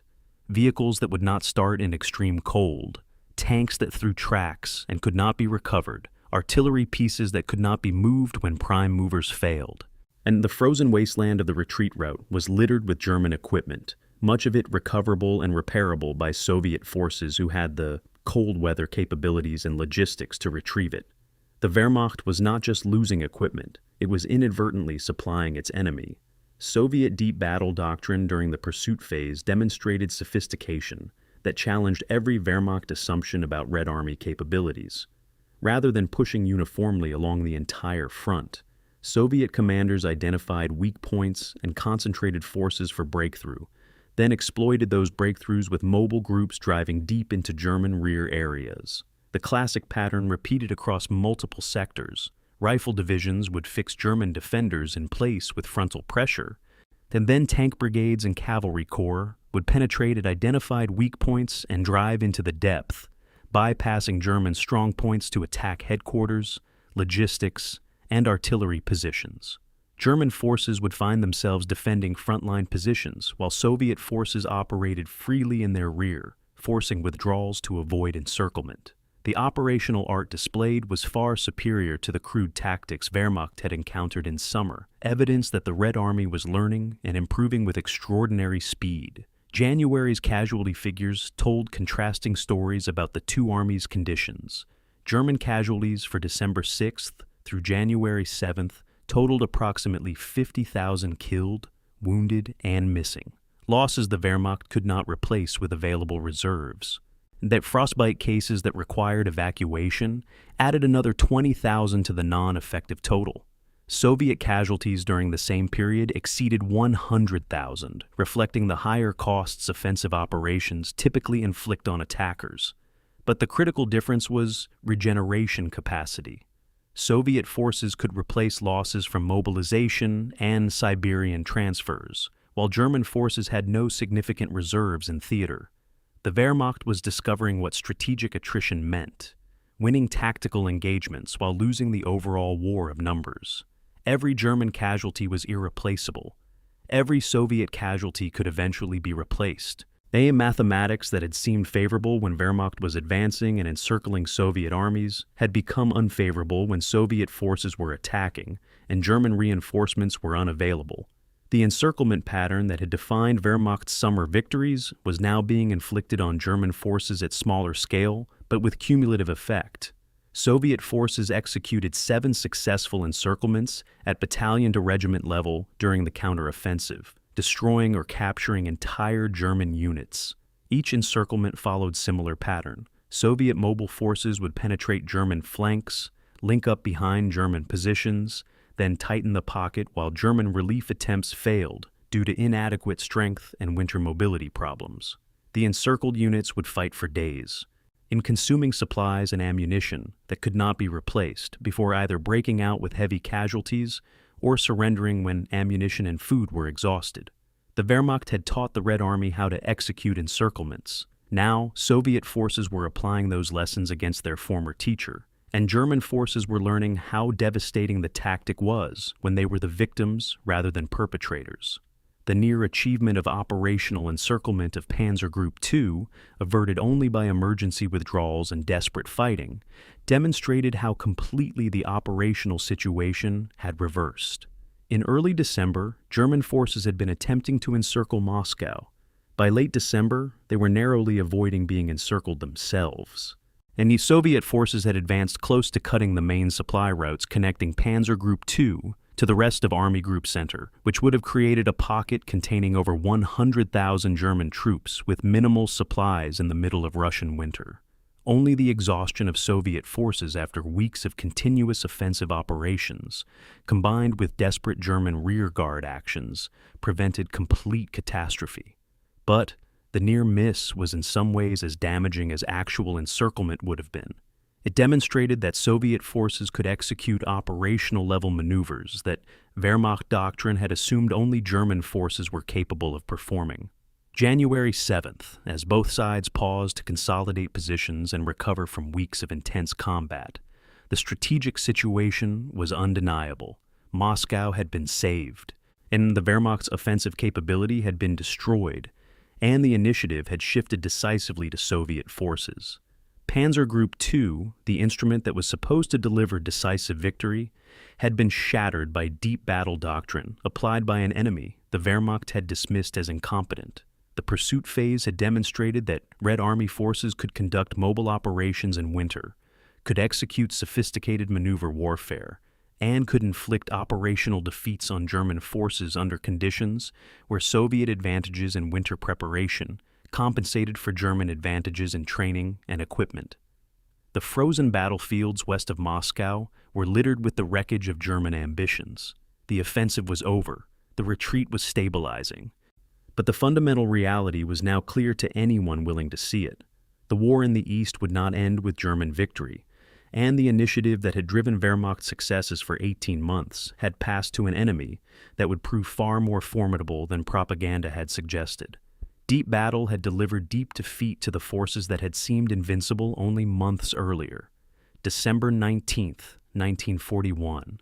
Rastenburg, East Prussia, Adolf Hitler's headquarters. The Führer received reports from Army Group Center describing the ongoing Soviet counteroffensive and requesting authorization for tactical withdrawals to more defensible positions. Hitler's response was immediate and absolute. All withdrawal requests were denied. Instead, he issued the halt order, Haltebefehl, forbidding retreat under any circumstances, in demanding that every soldier hold his current position regardless of tactical situation, supply status, or casualties. The order overrode all field commanders' judgments, removing their authority to make tactical decisions about when to withdraw or defend. Hitler's rationale, explained to skeptical staff officers, was that retreat in winter conditions would become rout, that soldiers fleeing through snow would discard equipment and abandon positions, creating catastrophic collapse. Better to hold in place, suffer casualties, but maintain some semblance of a front line than risk complete disintegration through withdrawal. The order was militarily questionable but psychologically revealing. Hitler could not accept that the offensive had failed and that acknowledging failure by authorizing retreat was necessary.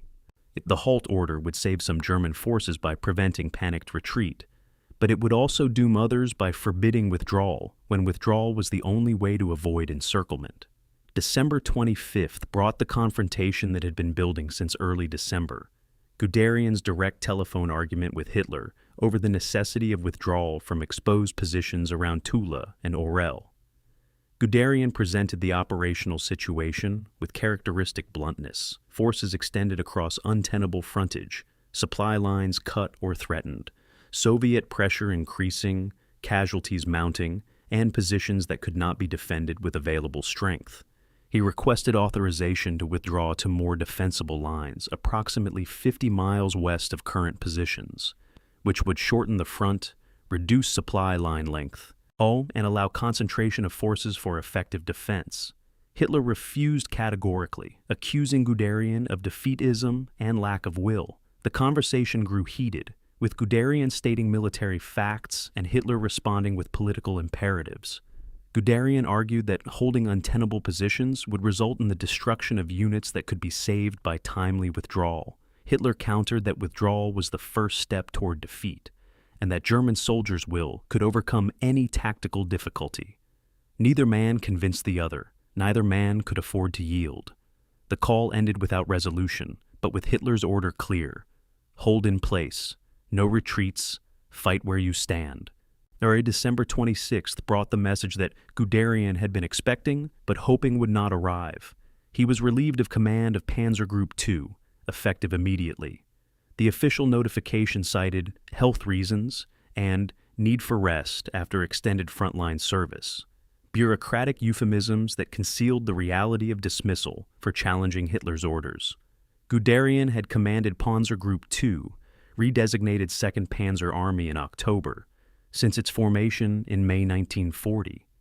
He had led it through Poland, France, and the first 6 months of the Soviet campaign. He had transformed armored warfare theory into devastating practice. Now, at the moment of greatest crisis, he was being removed for the sin of honesty, for stating clearly that the situation was unsustainable and that continued attacks would destroy the force he commanded. 25 months of Eastern Front command ended with a telegram to be replaced by a commander who would presumably be more compliant with orders from above, regardless of operational realities. The relief of Guderian was part of a larger command purge that would eventually consume over 30 senior officers. Field Marshal von Brauchitsch, commander-in-chief of the German army, was forced to resign on December 19th, with Hitler assuming direct command of the army himself. Field Marshal von Bock, commanding Army Group Center, was relieved on December 18th, all officially due to illness, but actually for requesting permission to conduct withdrawals Hitler would not authorize. Over the following weeks, division commanders, corps commanders, and army commanders who questioned the halt order or withdrew without authorization were systematically relieved. The purge sent a clear message through Wehrmacht command structures. Operational competence was less important than political compliance. Military judgment would be subordinated to Hitler's will, and officers who stated uncomfortable truths would be removed in favor of those who promised to achieve impossible objectives. The purge would have long-term consequences for Wehrmacht effectiveness, removing many of its most capable operational commanders and replacing them with officers selected for loyalty rather than competence. January 8th. In 1942, Guderian conducted his final headquarters turnover briefing, documenting Panzer Group 2's condition for his successor. The statistics were sobering. Operational tank strength at 15% of June 1941 levels, personnel strength at approximately 60%, with many of those non-effective due to frostbite, supply stockpiles critically low across all categories. Morale damaged, but not yet broken. Guderian's report was professional and thorough, detailing both immediate tactical situation and underlying systemic problems, inadequate winter equipment, supply system failures, mechanical wear from extended operations beyond planned duration. He noted areas where the force had performed well under extraordinarily difficult conditions, and areas where institutional failures had created unnecessary casualties. The briefing was attended by staff officers who had served under Guderian throughout the campaign, many of whom would themselves be relieved or transferred in subsequent weeks as part of the command purge. The professional competence visible in the turnover briefing contrasted sharply with the political dysfunction that had produced the purge, evidence of the gap between Wehrmacht's operational capabilities and its strategic direction. January 15th brought an unofficial meeting in Berlin between Guderian and von Brauchitsch, two dismissed commanders discussing failures neither could publicly acknowledge. Both men understood that they had been scapegoated for strategic failures that originated at higher levels: the decision to invade the Soviet Union without adequate preparation for winter warfare, the underestimation of Soviet reserves and resilience, the assumption that Moscow would fall before winter arrived, the refusal to authorize defensive preparations, because doing so would acknowledge that rapid victory was unachievable. They discussed, carefully and privately, institutional failures that Wehrmacht culture made impossible to address openly, the optimistic bias in intelligence assessments, the filtering of information as it moved up chain of command, the subordination of military judgment to political imperatives. Neither man could change what had happened, but both recognized that the patterns visible in the Moscow campaign would recur unless systemic changes occurred, changes that the purge of competent commanders made less likely rather than more. The force comparison between June and January revealed the scale of Panzer Group II's attrition over 7 months. In June 1941, the force had fielded 1,050 tanks across 5 Panzer divisions. By January 1, 1942, operational strength was 155 tanks, 85% attrition.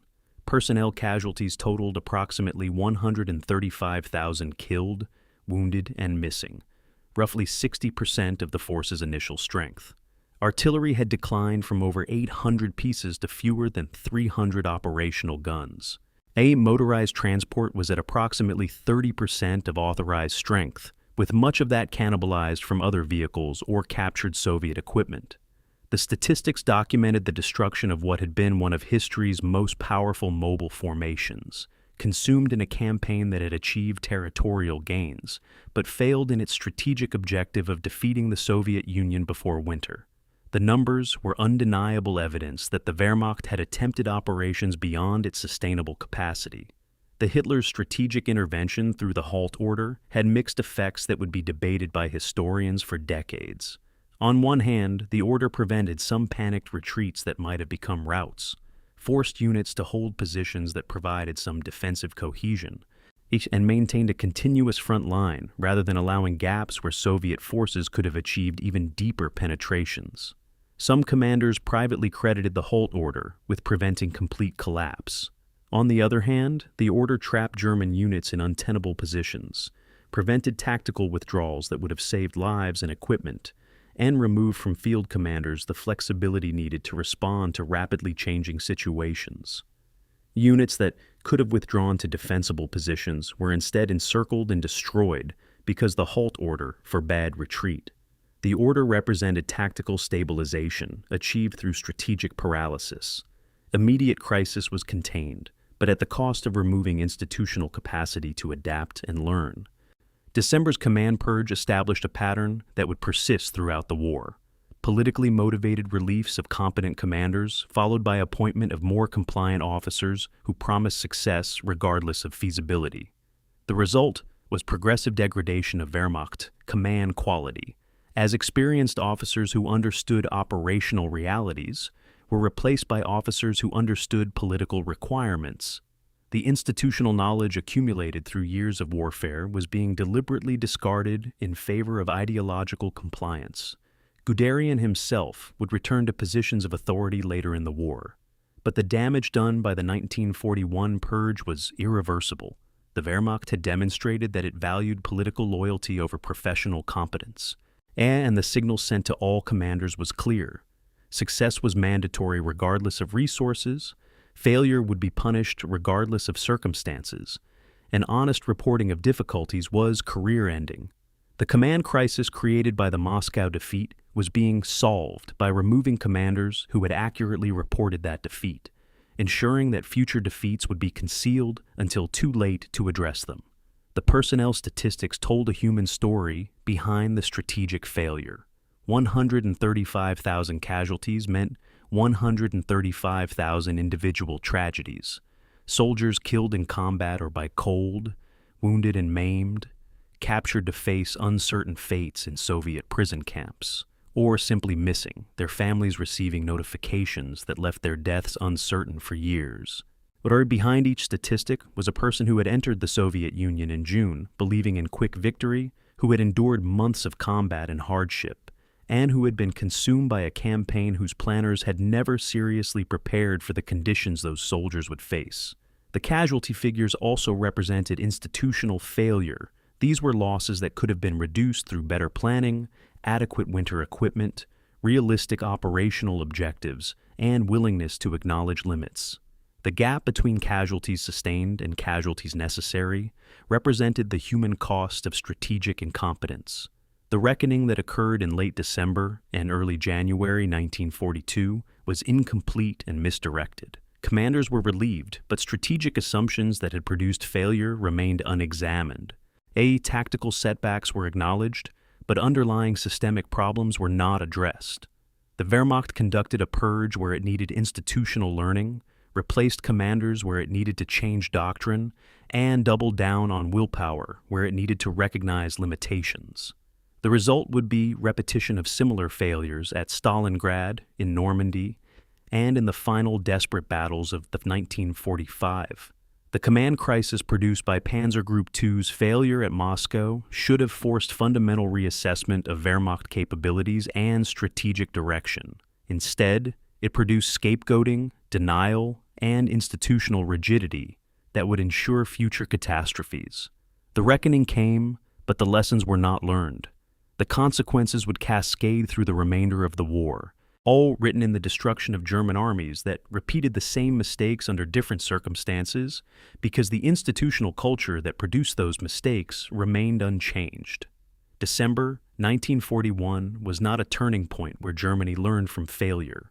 It was the moment when Germany demonstrated it was incapable of learning, ensuring that temporary defeat would become permanent catastrophe.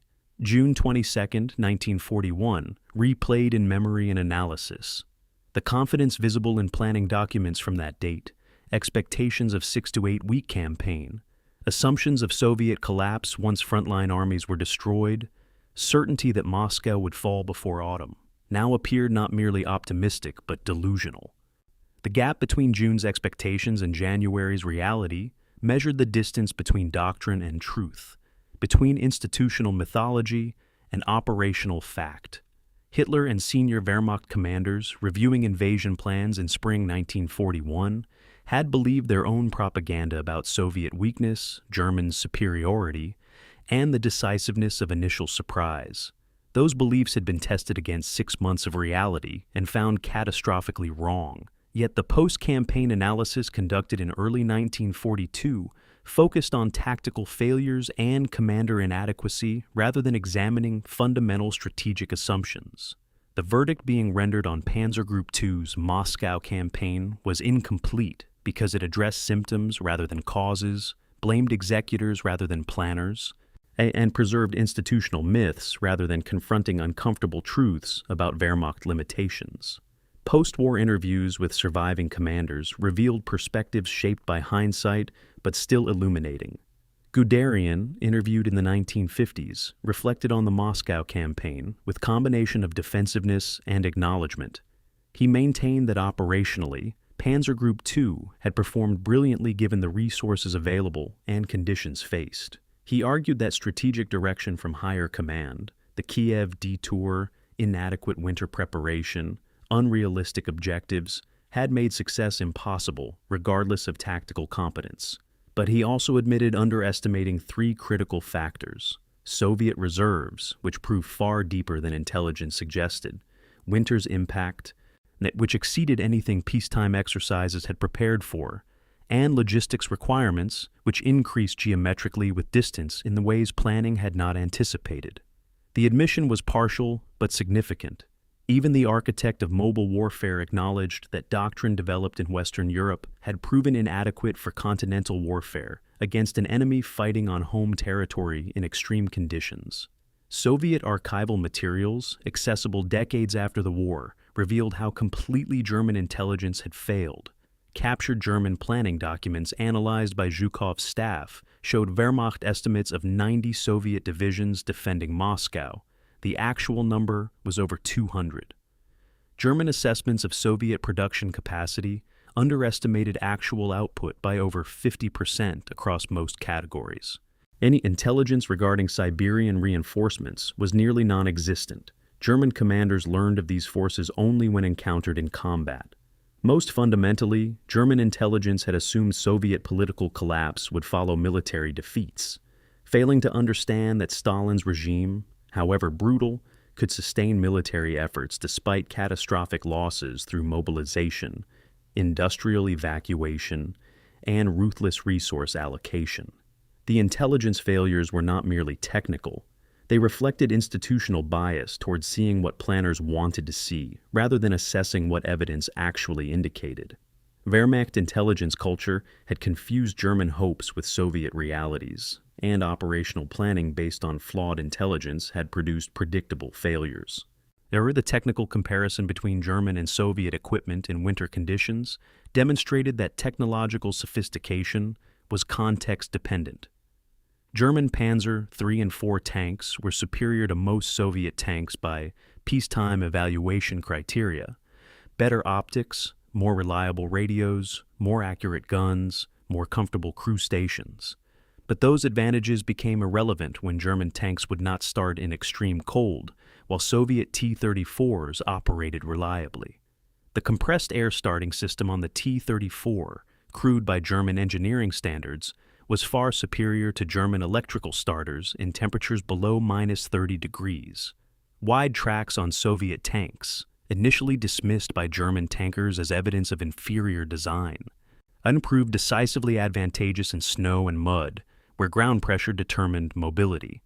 The technological lesson was that equipment must be designed for the conditions where it will be used, not for abstract engineering excellence. German equipment was optimized for Western European warfare: paved roads, temperate climate, short distances. Soviet equipment was optimized for Russian conditions: extreme cold, poor roads, continental distances. In the environment where they actually fought, Soviet technological choices proved superior, despite appearing inferior by conventional metrics. Logistical mathematics revealed the campaign's fundamental impossibility, regardless of tactical competence. Panzer Group 2 required 12,000 tons of supplies daily to maintain full operational capability. The maximum that supply system ever delivered, and even briefly, was approximately 5,000 tons daily. The 400-mile distance from German railheads to frontline positions meant that substantial portion of supply capacity was consumed, delivering supplies themselves. Trucks burned fuel to deliver fuel, wore out delivering spare parts, required drivers who needed food to deliver food. The negative efficiency spiral was inherent in the distances involved and could not be overcome through improvisation or better management. Wehrmacht logistics system was designed for campaigns measured in hundreds of miles and weeks of duration. Operation Barbarossa required sustaining operations across thousands of miles for months. The supply mathematics made extended operations impossible. But institutional culture had prevented planners from acknowledging that impossibility when decisions about whether to invade were being made. The three enemies thesis, Soviet forces, Russian winter, and German logistics, captured the fundamental strategic problem Wehrmacht faced. Each enemy individually was difficult but potentially manageable. The Red Army could be defeated in battle, as Wehrmacht had demonstrated repeatedly in summer. Winter could be endured with proper equipment and preparation. Logistics challenges could be addressed through adequate planning and resource allocation. But facing all three simultaneously, with inadequate preparation for two of them and underestimation of the third, created impossible conditions. That Panzer Group 2 was tasked with defeating Soviet forces while starving from logistics failures and freezing from winter unpreparedness. No amount of tactical skill or operational brilliance could overcome that combination of challenges. The verdict on why the campaign failed was simple. Wehrmacht attempted operations that exceeded its sustainable capacity based on assumptions that proved wrong, and no institutional mechanism existed to recognize and correct those errors before catastrophic failure occurred. The long-term consequences of Moscow's defense extended far beyond immediate military results. Soviet survival through winter 1941 ensured that industrial evacuation to the Urals would have time to restore production, that mobilization would have time to generate new armies, and that Lend-Lease aid from Western allies would have time to become significant. Soviet tank production in 1942 would total over 34,000 vehicles compared to German production of approximately 9,200, a 4-to-1 advantage that would only increase in subsequent years. The production differential meant that even if Wehrmacht achieved tactical parity or superiority in individual battles, strategic attrition guaranteed eventual German defeat. Every Soviet tank destroyed could be replaced multiple times. Every German tank destroyed was increasingly difficult to replace. Moscow's defense did not win the war in December 1941, but it ensured the Soviet Union would survive to outproduce Germany, making eventual German defeat mathematically certain.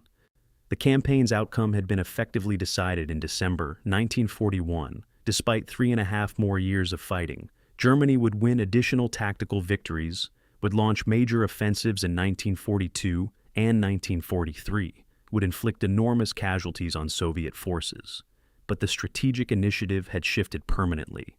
After Moscow, Wehrmacht was reacting to Soviet moves rather than imposing its will, defending rather than attacking, attempting to prevent loss rather than achieve victory.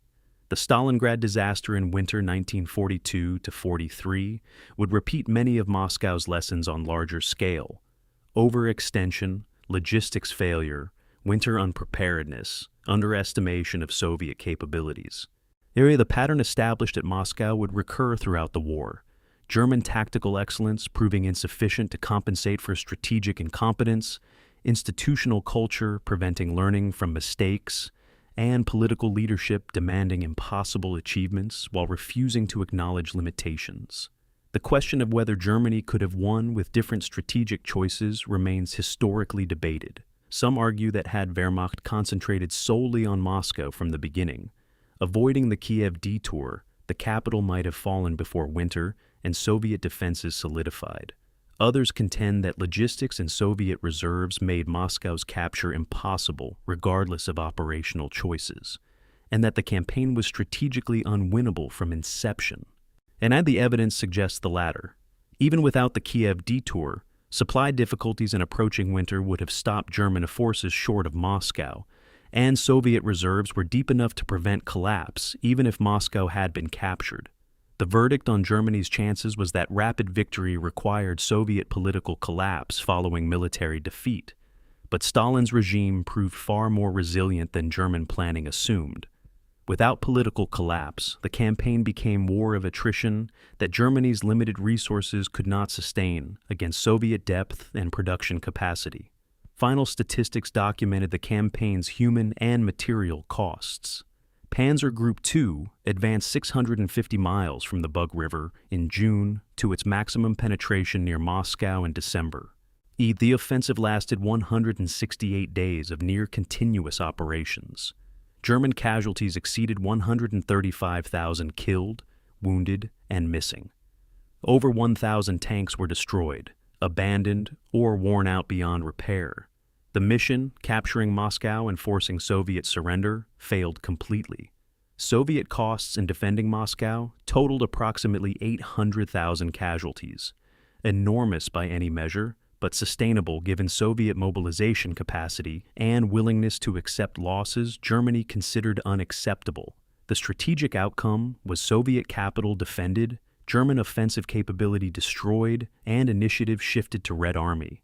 The human cost was measured in hundreds of thousands of lives, millions of civilians displaced or killed, and suffering on scales that statistics could not adequately capture. The epilogue to Panzer Group 2's story extended beyond December 1941, but the essential narrative ended with the failed Moscow offensive. Guderian would return to positions of authority in 1943, but never again command forces with the offensive potential Panzer Group 2 had possessed in June 1941. The force itself would continue existing, fighting defensive battles through 1942 and 43, slowly being ground down in battles of attrition it had been designed to avoid. Some units from the original Panzer Group 2 would survive until 1945, surrendering to Soviet or Western Allied forces. But they bore little resemblance to the powerful mobile formation that had crossed the Bug River 4 years earlier. The Moscow campaign represented Wehrmacht's high watermark on the Eastern Front, the farthest advance, the closest approach to strategic victory, the last moment when German triumph seemed possible. After December 1941, the trajectory was consistently downward: retreats, losses, desperate defensive battles, and ultimate defeat.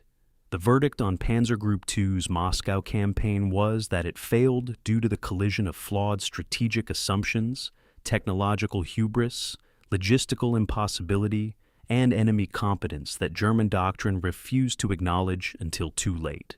Individual tactical failures, commander inadequacies, and bad luck played roles, but they were not determinative. And the fundamental problem was that Wehrmacht attempted operations beyond its sustainable capability, based on intelligence that was wrong, planning that was inadequate, and assumptions that proved false. When those assumptions collided with reality, Soviet reserves, Russian winter, logistical constraints, no amount of tactical brilliance could deliver strategic success. The campaign demonstrated that modern warfare requires not just tactical competence, but strategic realism. Not just courage and determination, but adequate resources and preparation. And not just powerful weapons, but sustainable logistics to support them.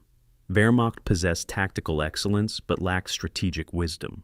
The result was brilliantly executed operations in service of strategically bankrupt objectives, tactical victories that led to operational exhaustion and strategic defeat. The frozen wasteland west of Moscow in January 1942, littered with abandoned German equipment and marked by the graves of thousands of soldiers, was the verdict rendered by reality on doctrine that had refused to acknowledge limits. The architect's instrument had been shattered against the reality it was never designed to overcome.